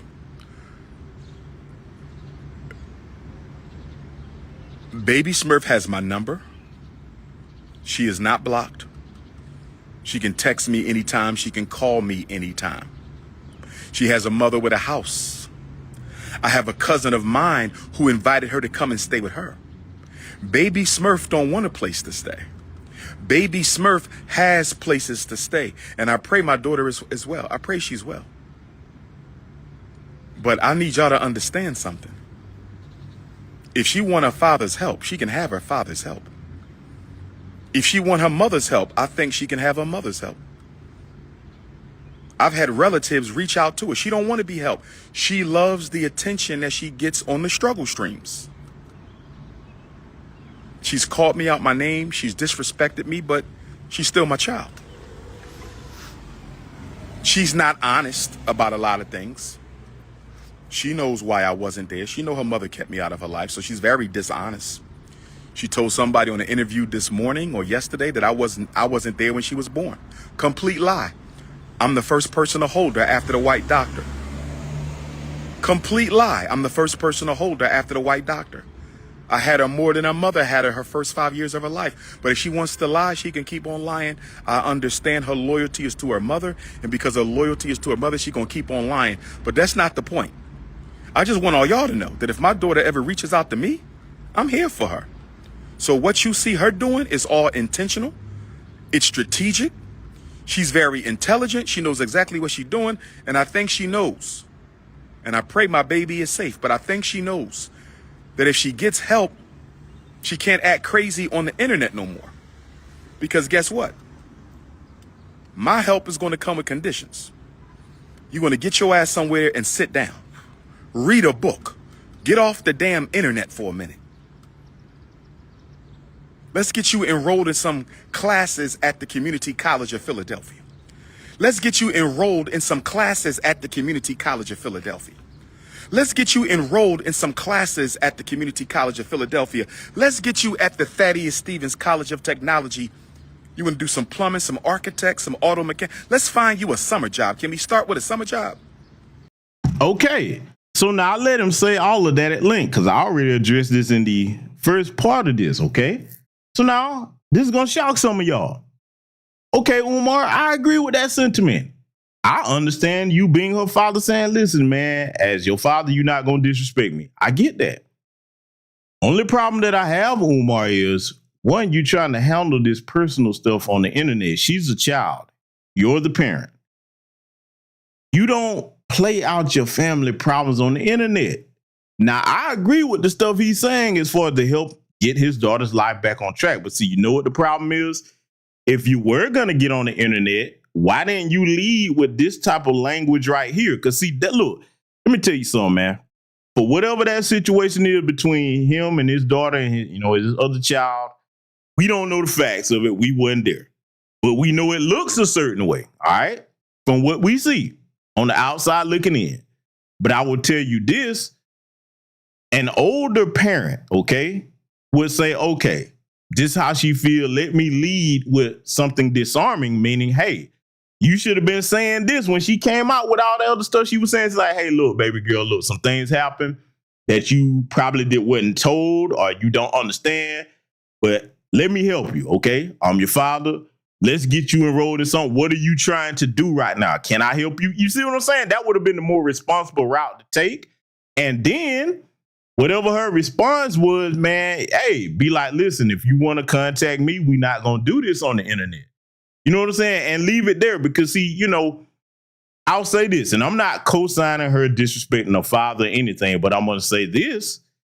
Sometimes an angry child, if you reach out, and they extend the olive branch in love, that could disarm that situation. Now, I'm not telling you to just accept any kind of disrespect, but what I'm saying is a responsible older man would know to lead with trying to be the father that you claim that you want to be, okay? Like I said, whatever them extenuating circumstances is, crazy baby mama drama, whatever you got going on, it's still your kid. You should be responsible enough to know when to separate this internet personality stuff you got going on from dealing with real family issues. That's all I'm saying. So I wish he would have led with that language. But again, I think this man, and just in my opinion, has become more enamored with trying to impress an audience than actually taking care of his family business and his business with this school. It continue. I will help my daughter, but it's going to come with conditions. But what you're not going to do is keep on disrespecting me repeatedly over and over. We're not doing that. Good to see you, young king. Good to see you, man. All right, brother. That's going to have to stop. But brothers and sisters, I just wanted to go live to clear the air. I came on here to say more than what I said, but my mind is all over the place. They sent social services to my mother's house the other day, brothers and sisters. The Kansas City Throat Goat and Rainbow Bunny Pastor Bussy sent the social services. They were there twice this week. Social services came out to inspect the allegations made against me. So that will also be included in my lawsuit. There's also something else I want to say.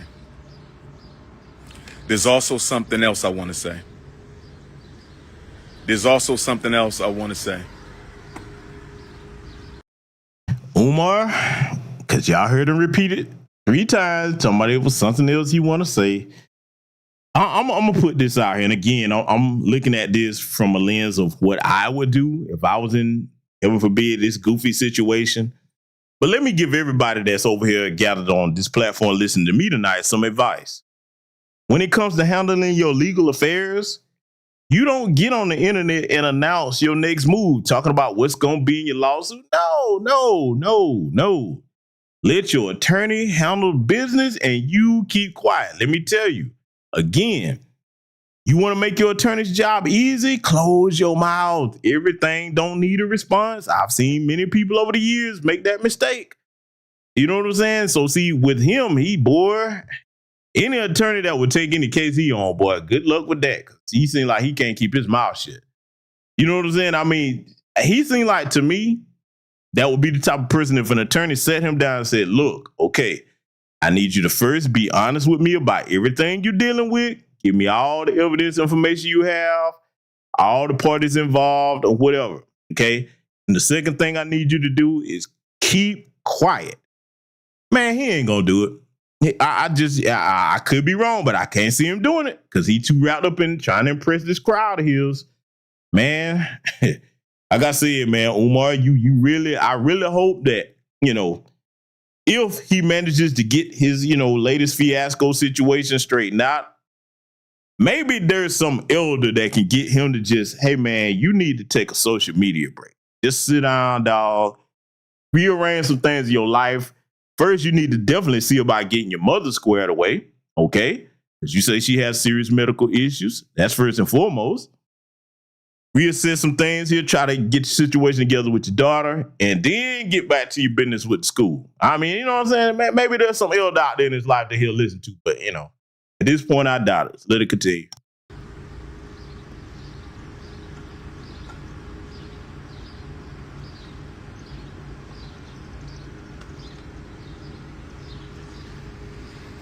Somebody trying to pull up on the prince.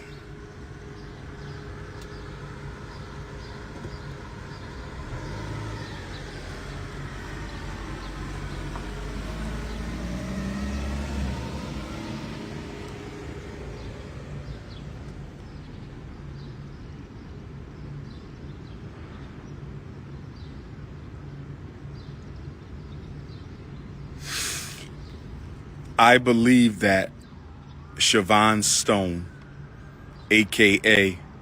I'm the original Eat Up the Prince. That's what she called herself in the text message. Big mistake, ladies and gentlemen. Remember what I told you earlier in this stream about using people's government names.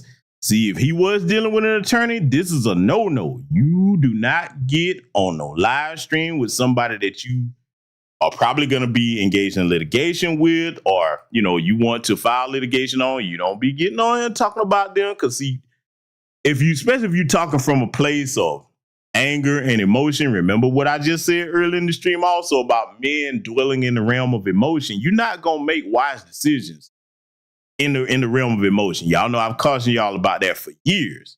I even tell sisters that, okay, even though that's their natural state more often than not, you don't make good decisions off of reckless emotional states. You don't. Why you think they tell people don't drive when you upset? Okay?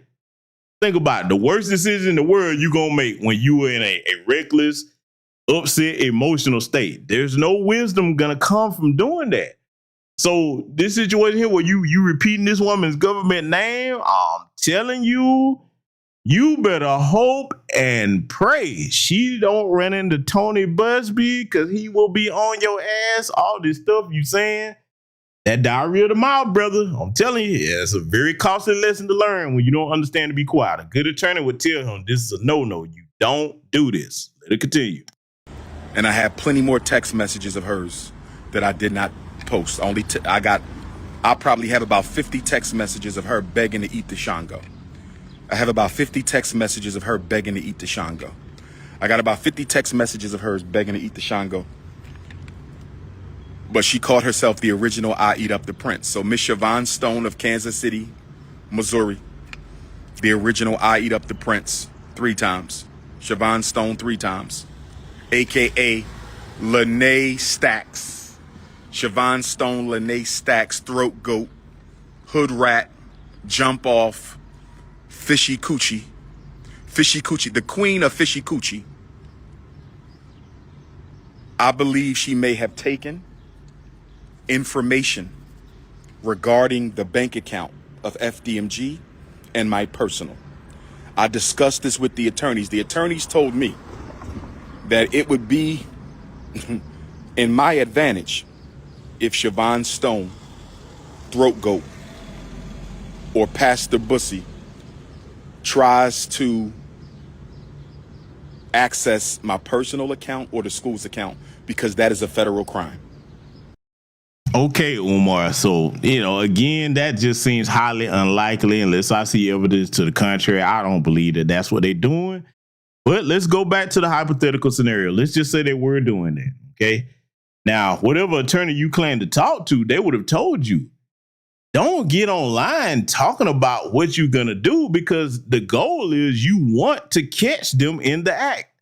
Now, if they were stupid enough to try this, and you jump on here broadcasting what you're about to do, how you know you're not giving them a heads up where they can cover their tracks or whatever they had going on or are about to do?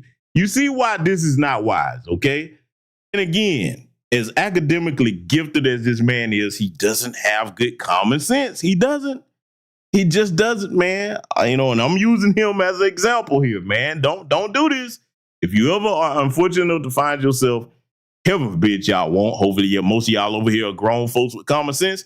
But if you find yourself in any situation like this is not what you do.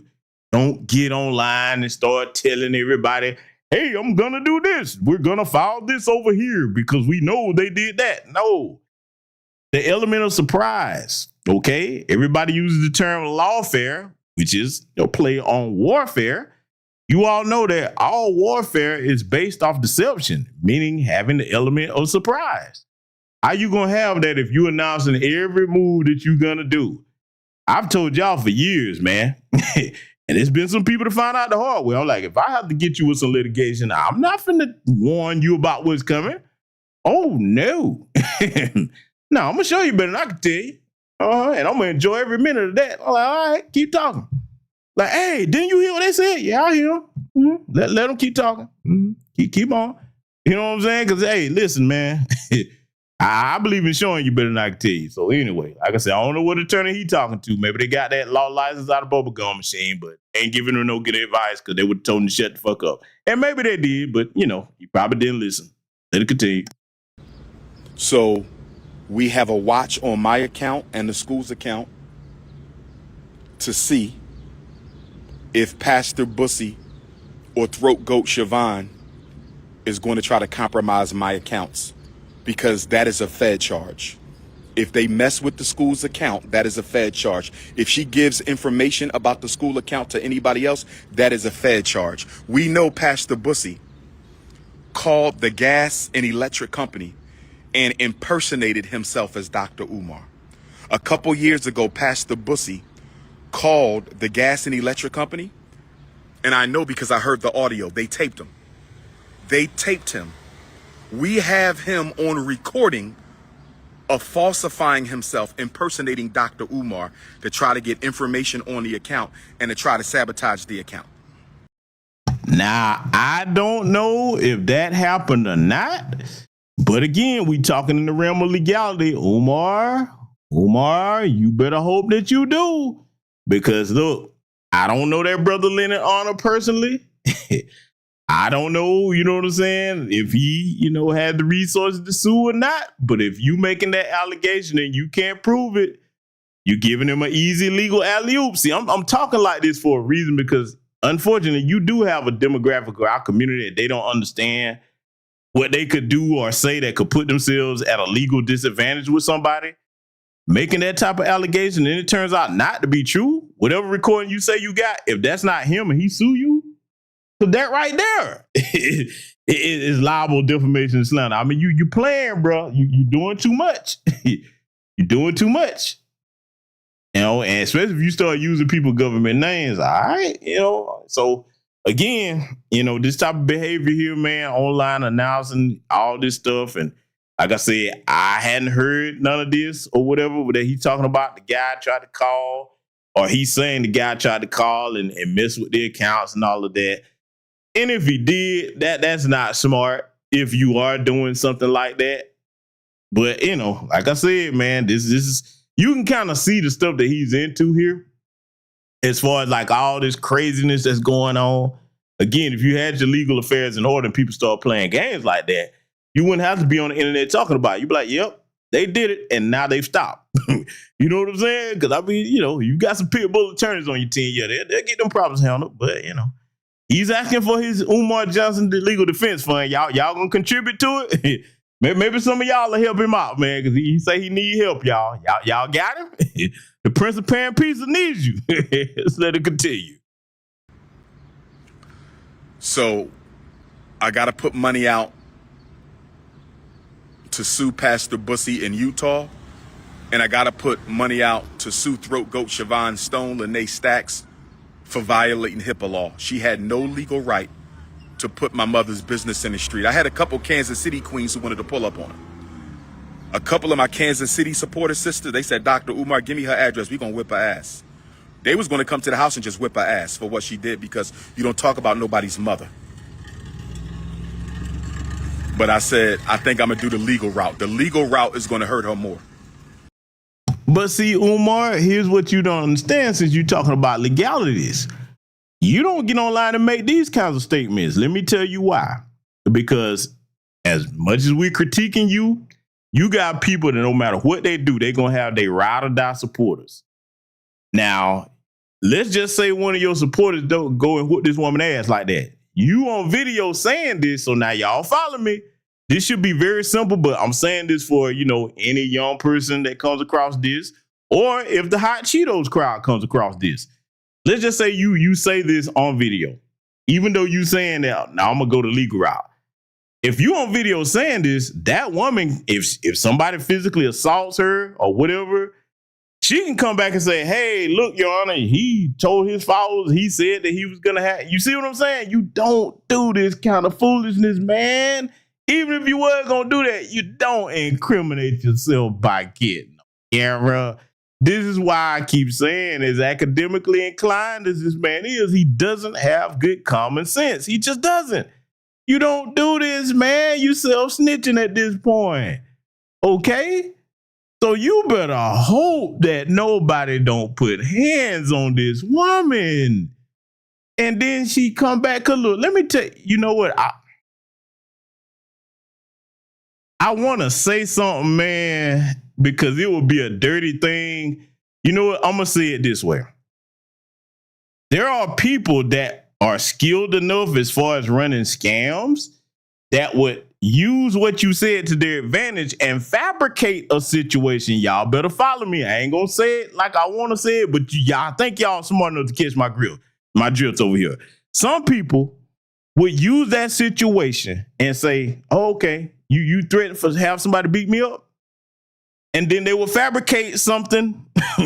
You know what I'm saying? Because I ain't trying to put it out there, but come on now. Everybody probably knows somebody that would do something like that.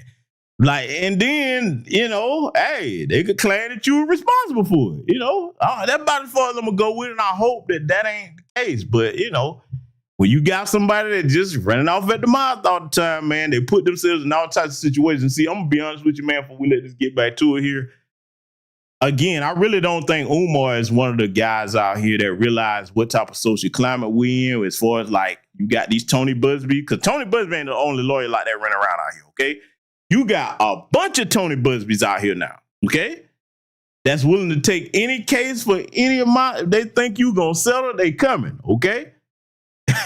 Hey, also, I mean, you can't afford to be this game goofy and ignorant out here, man, because, boy, you setting yourself up. I said it before, man, if you don't course correct, it's just a matter of time. So let it continue. The legal route is going to hurt her more. Pastor Bussy, I thought he would stop. He ain't going to stop because he feeds his family off of my slander videos. So, brothers and sisters,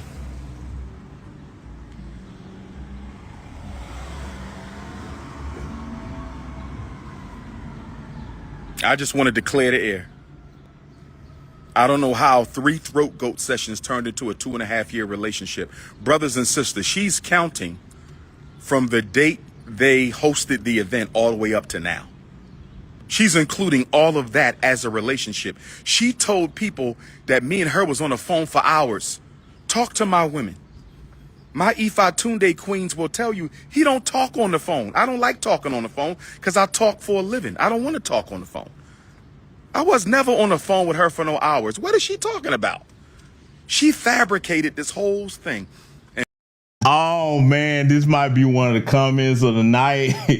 Hey, my battle buddy Kermit S. Wingfield said, an educated fool is 10 times worse than an uneducated one. They wasted money on an education. Hey, it's true. Think about it. you waste all that money in academia, and you come out with whatever degree you have, but along the way you didn't gain no common sense. But again, you can't learn common sense in classrooms. You just can't. That has to be instilled in you from early on. And, some people, even though they're academically gifted, they just, never meet common sense in their lifetime. And that's very costly.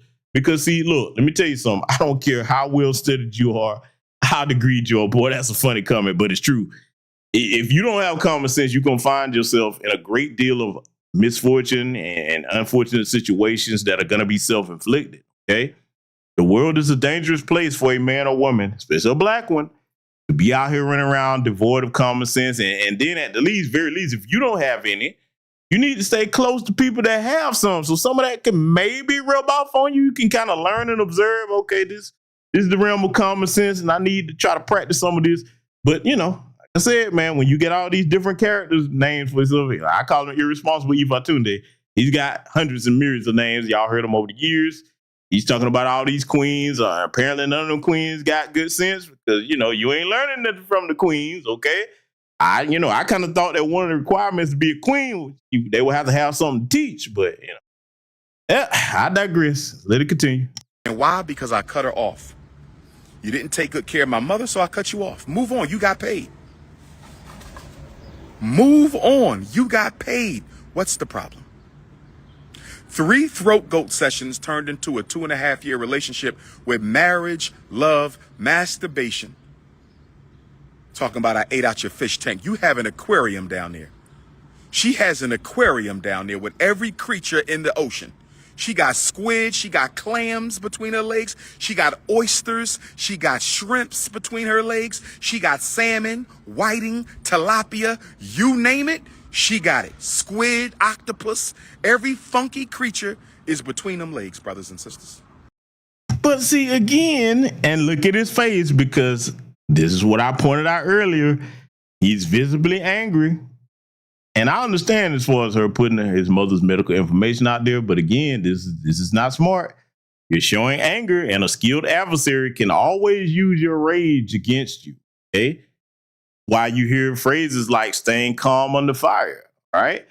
But Umar, this looks very bad on you. This is an indictment again, because if you know about all these purported creatures that she has down there, that would mean that you had to go down there to inspect some things. I mean, that's just where it's sounding, brother, because, according to you, with this alleged odor that she had, I just don't understand why you didn't up and about face, but you giving descriptors here, man. So it sounds like you probably, if you're to be believed, you know what I'm saying? Because maybe you're just trying to be comical, but if you're to be believed, how would you know all these things, sir? And if you did not do some inspecting into, this aquarium that you claim that she has. I'm just asking questions, family. Just asking questions.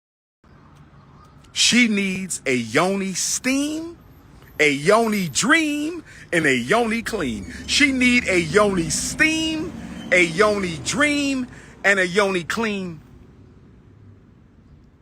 Oh, man.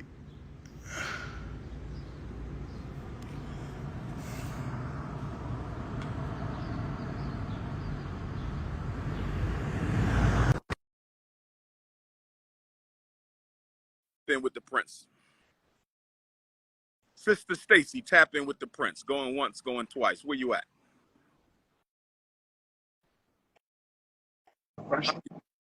Now I want y'all to hear this call that he's about to take here from this lady. All right. And you know, when I reviewed this, I was like, man, this is how you know that people kind of really don't care about you if you're crashing out. I would have hoped that the sister would have came on there and be like, hey, brother. Because look, you know, sometimes, man, sisters have a way of calming you down when you're upset. You know what I'm saying? I would have hoped that she would have focused more on that. But y'all about to see the conversation they finna have here. Check this out. Doing this, Stacey. I'm fine. How are you? I'm doing well, and I want to apologize to all black women that I had to divulge so much of my personal, intimate details, Sister Stacey. But I got a woman who's trying to destroy my life, my credibility. She's trying to slander my mother, get my mother taken from me because I don't want to be with her in a romantic capacity. Oh my gosh. You know, but be that as it may, we don't have to talk about that. But Right. where you tapping in from, Sister Stacey? I'm from Barbados, but I live in New York. I spoke in Barbados 2 years ago. Yeah, because you would probably, hear the accent. A lot of people get my accent mistaken for Jamaica. Yes. I don't know why. Yes, They're completely different. I got you. Probably because they both English colonies, former colonies. Yes, exactly. Most of the Caribbean actually was ruled under England. Yes. So yes, and I just out the slave uprising in Barbados, and I'm trying to remember the brother's name. Do you remember the brother's name who led the slave revolt in Barbados? It was the largest. Was it Bussa? I think it was Bussa. There's a statue of him. We have a statue of him. I saw the statue when I was there. Yes. Bussa. Wait, hold 1 minute. Hold 1 minute. Yes. How's in office? How can I help you? Hi. So now, the conversation started going towards more positive things, but I wish you would have used, the time to try to, hey, brother, don't crash out like this. We supporting you. Get your, take care of your legal business.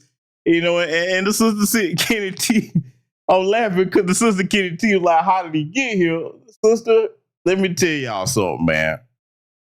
For those of us that have been around for a long time, everybody kind of knew what Umar's get down was. This ain't nothing new for him. This is just the latest situation he's been in that, hey, it's done gotten blown up to this point. Because if you go back, I don't know if you remember Sister Kenny T, but the conscious stripper thing, that was out there. Some time past, you would have thought he would have learned for that situation. But no, Umar has a notorious reputation for running them hoes, man. Okay? You know what I'm saying? Look, as brilliant as he is, but it's irresponsible behavior. Hence, irresponsible Ifatunde in the title. Man, crashing out. And it's a shame. You know what I'm saying? I'm not celebrating it, but I have to use it to teach a lesson. You know what I'm saying? Because see, a lot of folks, man, that don't know that get down. Cause look, I'm gonna tell you, over the years, it's been a lot of stuff that I know about, and I just don't say nothing. You know what I'm saying? Y'all be surprised. I just don't say nothing. I say, you know what? All right. Hopefully they work that out, and I, pay attention to what we trying to do over here. But yeah, it's a reputation to follow you, man. You know what I'm saying? And if you move in certain circles, And unfortunately, if he keep doing this in this climate, it's gonna cost him a lot more than just being upset on the internet. You keep going with this, you could be in legal trouble as far as being sued. You meet the wrong one, you're going to be in a situation where you might lose your freedom. And worst case scenario, if you're dealing with one of these true to the game trifling hood rats, you might lose your life. So I mean, being a brother that's from Philly, as he is, he should know better about how to move out here because it's definitely kind of game goofy with what he got going on. Very surprising of a Philly brother. But, like I said, man, that lack of discipline, man, this is where it lands you every time. Apparently, here, this is what I found funny. Old girl called him from her job. Kind of had him on hold here. So, he finna drop her off here in a second here. Let's let it continue. I'm good. No, you got to tell me. Oh, yes. Yes, Andrew, how can I help you? Okay. My red snapper. Yes, the red snapper. Sure. What's that? Okay. Uh-huh. Okay. Mm-hmm. Mm-hmm. Okay. Okay.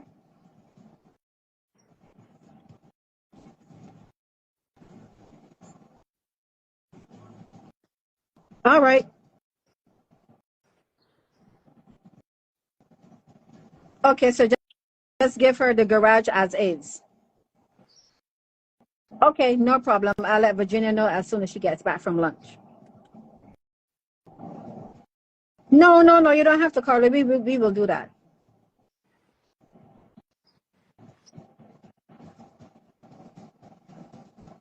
No, I didn't know that.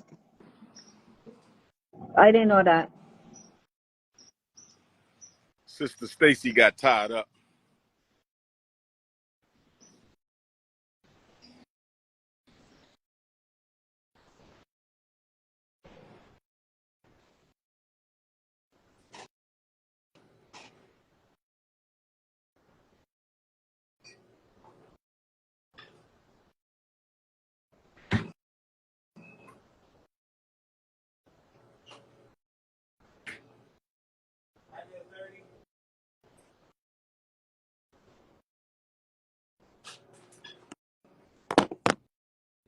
Orange juice in the water. What I owe you there, bro?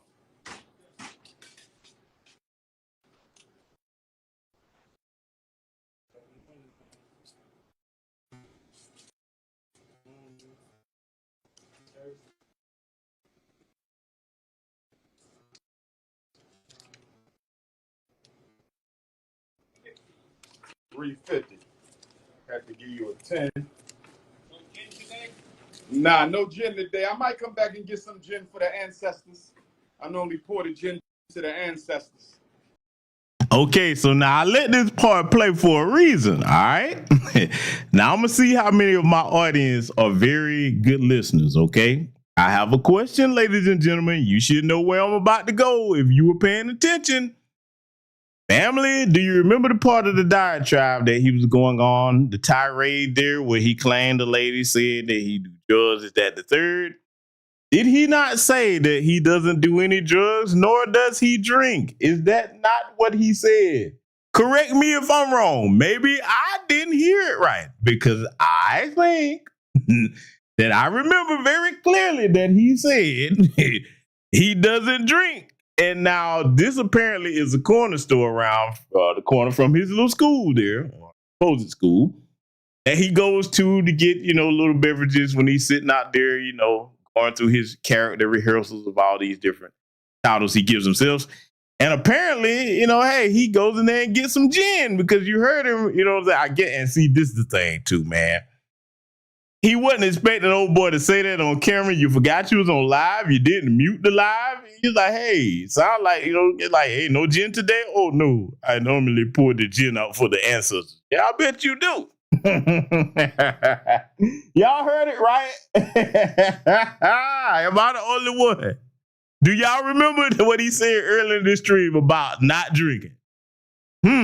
So are we to believe that the only time you go and get gin is to just pour all of it out? Unless you get a really tiny bottle, you just go get it to pour all of it out for the ancestors, huh? Really? Is there anybody here that buy that bullshit, huh? Salute to the brother Terry Jones, man. Hey, brother, you welcome, man. Hey, you gonna have to replay it if you just got it here. We've been clowning, but we've been teaching at the same time. But I got a question though. For any of you that do drink it here, would you all just buy, some gin to just pour it out, or any type of beverage that's alcoholic? You know what I'm saying? I mean, do y'all get the good stuff to just, hey, let me just pour all of this down here for the ancestors? I mean, no matter what you into, because according to him, he says that, he don't drink, don't do no drugs, but you just go to the corner store to get it to pour out for the ancestors, huh? Okay. See what happens when you be lying to yourself, man. Like, I will say this, all jokes aside, it's very sad to see anyone like him that has the potential to be great just unravel before our eyes like this, and there's no way to really stop it. Because, like, you know, again, this is why I keep telling y'all that arrogance is not a strength, it's a weakness. Because, see, the other thing that arrogance does, for those that have never heard me say this, because we got a lot of new subscribers, welcome to y'all. Arrogance is never a strength because, number one, it blinds you to the reality of the world around you, even your own personal shortcomings. And also, arrogance acts as a shield or an armor, so to speak, that prevents you from accepting constructive criticism about correcting your flaws. Okay? So this is why anybody that think arrogance is cute, it's not. Look at what happens to arrogant people, man, because it's never a benefit. There's no, look, I think a lot of people too get arrogance confused with confidence, okay? Confidence is just being sure what you're capable of. Arrogance is telling yourself that you're capable of doing things that you're not. And then it prevents you from looking at the reality of what you're not able to do. And then you want to accept any correction. So there's a big difference between arrogance and confidence. Very big difference. One is useless. There's no useful arrogance, okay?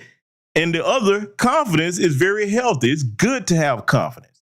So again, you know, that's a barrier to anybody, you know, accepting correction if they're an arrogant person. But again, you know, just saying, he telling us that the only interest he has in alcohol is to get it and pour it on the ground. Wasn't him. Just let it continue. I might come back. I need some ancestral protection.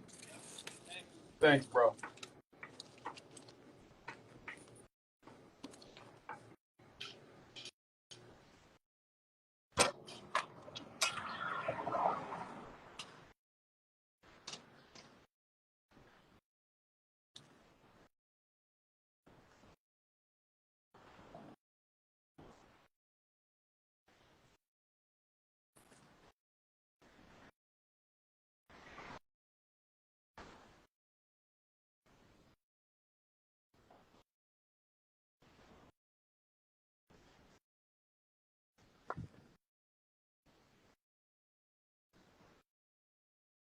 Smelling like a porta potty, talking about somebody went down on your funky ass.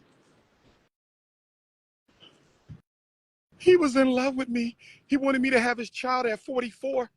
I don't even take care of my son with autism. I hosted Dr. Umar for an event. I got a copy of Dr. Umar's book, and I still don't know how to take care of my son with autism. I skipped my son's IEP meeting to go to Philadelphia to swallow Shango. I missed my son's IEP meeting to go to Philadelphia to swallow Shango. So now I got a question, and I want everybody in here to be honest. This is audience participation time because we're about to wrap this up, but I have a question.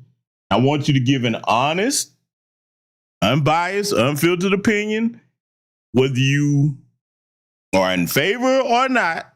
I want to ask this question. I want all of the audience to answer my question, okay? Audience participation time. Family, if he did have the school up and running, and you knew about this and you saw this man speaking this way, would you have confidence in this man being an authority figure over your child? Would you have confidence in him handling adult situations that would arise? Because, see, this does matter. Your character as a man or woman does matter. Is there anybody in my chat room that thinks that this would be a responsible dean, principal, etc., presiding over the education of children when you reacting this way to personal things? You don't have sense enough to keep this personal stuff offline. See, look, as human beings, we're going to all get upset about things. Everybody has different tolerance levels, things that make you angry. But you don't expose that online because, see, this looks very bad. This looks like somebody that's having a mental breakdown, to be honest with you, okay? Again, I understand you upset. It was wrong for that lady to put your mother's personal medical information out there like that. I don't agree with that, like I said in the last stream. But you repeatedly keep on referring to this woman in this way, and the greatest mistake you make, and you showing that it has you visibly angry. And again, if you're dealing with a skilled adversary, showing anger can always lead to you being exploited. You understand? That no, if you got an adversary, you don't want, look, where y'all think the old phrase come from, never let them see you sweat? If you looked at his eyes when he was saying that, you can tell he's furious about that. No, brother. See, there's times that before you get on the internet and you start talking about something personal, man, ask yourself if I get on here and I hit this live button or I press send if you tweeting or whatever the case, what's going to be the after effect of this? Does this benefit me or does this harm me? See, I like to try to get my audience to think, men and women alike. I like y'all to be bright over here. I like y'all to assess situations. If you're dealing with something in life, you know I'm a big advocacy of strategy before you act recklessly and it puts you or others around you in jeopardy. Because like the brother Tony Clark or Tony Jones Clark was saying earlier, he was saying, and this is true, one of his supporters there, when that country stripper thing came out, they were rescinded $1 million that they was gonna pledge to help him. That's very true. And see, again, this kind of coincides with what I was telling y'all about guarding your reputation. That reputation, once it's damaged, man, it could hurt you, man, in ways that you could not imagine. Guard thy reputation with your life, okay? Any game goofy moron that's telling you to the contrary, that's a person either with a damaged reputation or one that does not understand the value of it, because it will always precede you. Not only will it open doors for you ahead of your steps, it would also draw blessings to you before you even ask. And again, I say it once again, I'm telling you what I live. There's a lot of people that have helped me over the years or anything I'm trying to do in the community or for other people, or even just personal blessings that were drawn to me by the respect factor and my track record and reputation. So I encourage young black men and women to protect yours. And nobody's perfect, okay? Do not think that I'm one of them people over here that's preaching from a standpoint of being perfect. None of us on this planet are perfect, okay? But damn it, not being perfect does not mean that you have to be foolish either. Now that we can have some control over being willfully ignorant and foolish, okay? That's very costly for us as black folks in America. In this unjust system of white supremacy, it is very costly for us to engage in foolish behavior and never course correct, okay?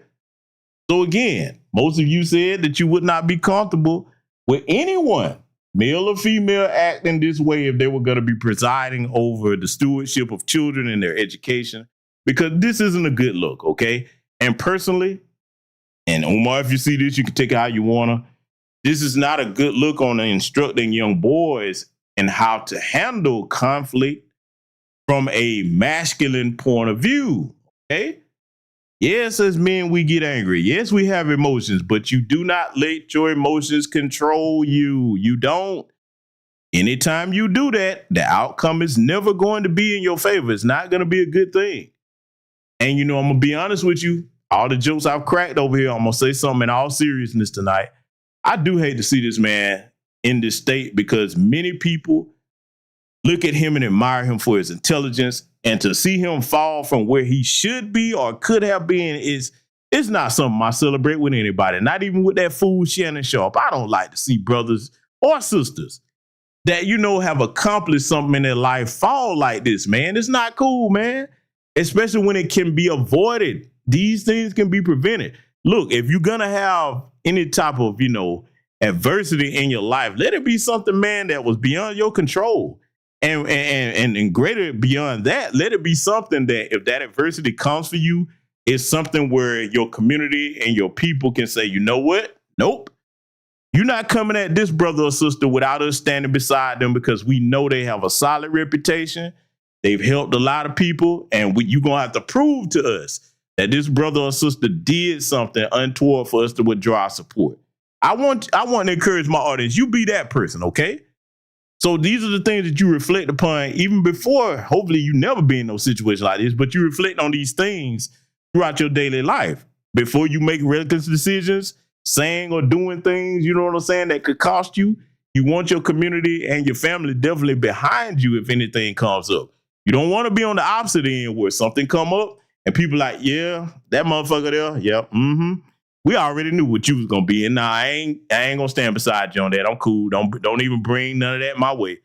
You know what I'm saying? You don't want to be on that end of it, all right? So if you learn nothing else from this, I hope y'all take that lesson from it. So let it continue. I missed my son's IEP meeting to go to Philadelphia to swallow Shankar? Can somebody tell me?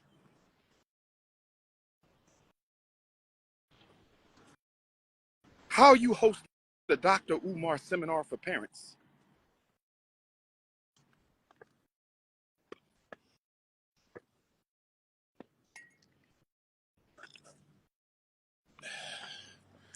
How do you host a Dr. Umar seminar for parents and you don't know how to advocate for your own child? Your son been in special ed for 10, 11 years. You don't even know what FAPE is, LRE? She don't know what a FBA, functional behavioral assessment, independent eval. She has done nothing for that boy. She has done nothing for her child. I want the father to reach out, not to talk about her, but so I could teach the father how to advocate for his son.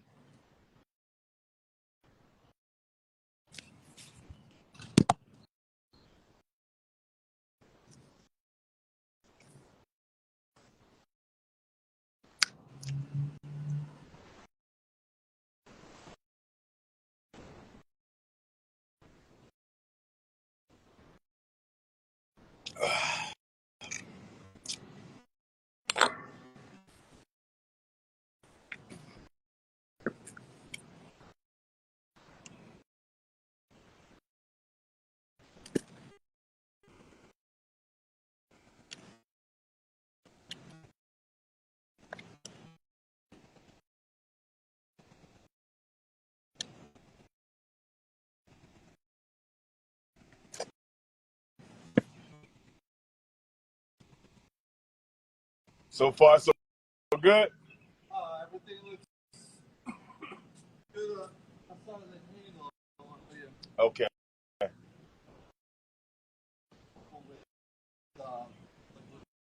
Like I said with the Uh-huh.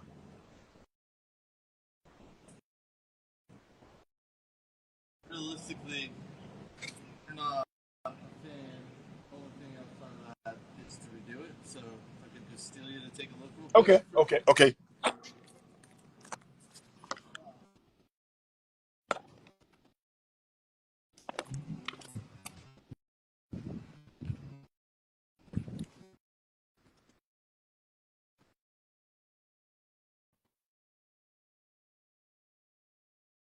All right. So, family, that was the ending portion of that particular situation there where he was talking about that. And look, let me leave y'all with this, because you saw that last part of it where he was, frustrated, clearly visibly angry.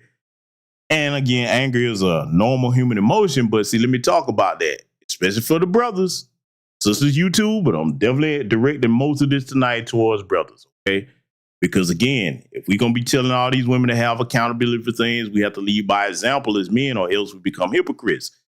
Brothers, when you are upset or you dealing with something that makes you angry, you need to have a positive outlet for that anger. Now, that might be different for some people. Some people, it might be physical fitness. For some people, it might be, look, if you like myself, hey, I'm old school with it. I keep a heavy bag, man. Hey, I get it in, all right? Hey, for some people, it might be reading. Some people, it might be whatever the case it might be. Whatever it is, you need to have a constructive, keyword, constructive outlet for dealing with your anger. Now, the opposite route would be what you saw Umar doing here, which is destructive. Okay?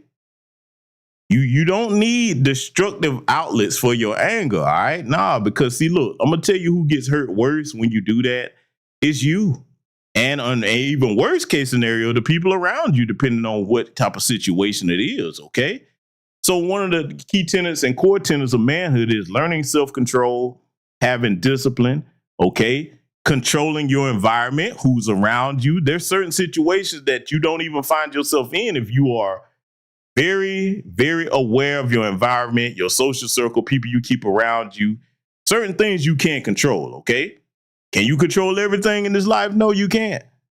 But the great thing about being an adult, there's a great deal you can control when you're an adult. Now, if you're a child and you're a minor and you living with somebody, that's another story. But once we become Umar's age, there's things that you can control. So definitely you got to get, a hold of yourself and not be reacting off emotion out here, because again, there's no good decision going to be made from a reckless emotional state.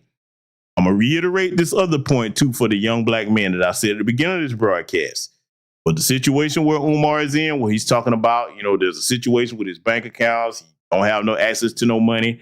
I don't know if he's gotten that resolved yet. But you always keep some hard cash on hand in a safe or something secure, just in case. You never know what could happen. Again, a part of being a responsible man is being prepared for the inevitable as much as possible. I tell y'all over and over on this channel, on my Patreon, it's better to be over-prepared in situations. You see what I'm saying? So that's one way that you can avoid being in that situation, okay? And see, look, I don't know what his personal situation is, but you need to always have some type of an emergency fund, definitely as a man. And sisters too, but I'm talking to the men. You always want to have some type of emergency fund on hand just in case. You see what I'm saying? You see, look, if you financially reckless, then when something comes up, now you assed out looking crazy. So you know what I'm saying? The things that I'm telling you, these are not things for the young brothers listening to me that I don't practice in my own life. I will never get on any of my platforms and tell you to do something that I don't do. Okay? I want my people to succeed, men and women alike, but primarily my message here was directed towards men to use this unfortunate situation of Umar's, self-inflicted, to show them what not to do, okay? And ain't none of this cool, man. I don't want y'all to find yourselves getting caught up in all these situations out here that would damage what you could go on to be. See, and in closing, I want to tell you this. Whatever your endeavor is in life, okay, especially if you're a person that wants to be a decent person in the community, you always have to think about, okay, you make certain decisions. How's this going to affect that future that I say I want to have, okay? You have to have these moments of meditation and self-reflection in your quiet time. And, hopefully that will put your mind in a better space. And if you're unable to do that, then that might mean you need to change your environment, change some things personally. You know what I'm saying? Sometimes you might need to gain some more knowledge. And hopefully you will gain knowledge from platforms like mine and many others, okay, that I've named out here. In fact, the business, I'm going to have a broadcast coming up very soon. Why list some of the platforms that I think you all would benefit from listening to. There's another brother that I was talking about there, and you saw on my Patreon, a brother named Cool Colas, okay? I mean, that young brother right there, man, I like his content, man. He seems to be learning. He seems to be, a student of new black media. Okay, so I'm going to really do a broadcast, putting together several channels that I think you all would benefit from checking out besides just mine. A salute to my first sergeant, some chick named Star for the cash app. Thank you very much, my sister. But anyway, ladies and gentlemen, I'm going to leave it right there. And again, like I said, thank you to all the new subscribers over here, all my Patreon subscribers, anybody that's donated to the platform. Gonna have an extra long contribution list because I was trying to experiment with something with the notifications and see if me posting that had something to do with it. And I think I kind of got my answer now. So for those who's like, hey, brother, where's the contribution appreciation list? I'm going to have that coming probably, you know what I'm saying, early tomorrow morning because I could try to give it time. So it's going to be extra long this time, all right? I was trying to see, if that notification thing had anything to do with the amount of notifications going out. And I think I got my answer. So anyway, take care of yourselves, ladies and gentlemen. Learn from this broadcast. Pass it on to somebody that you think can gain something beneficial from it. That's it. Salute to you, Black First, and I will see you all in future content.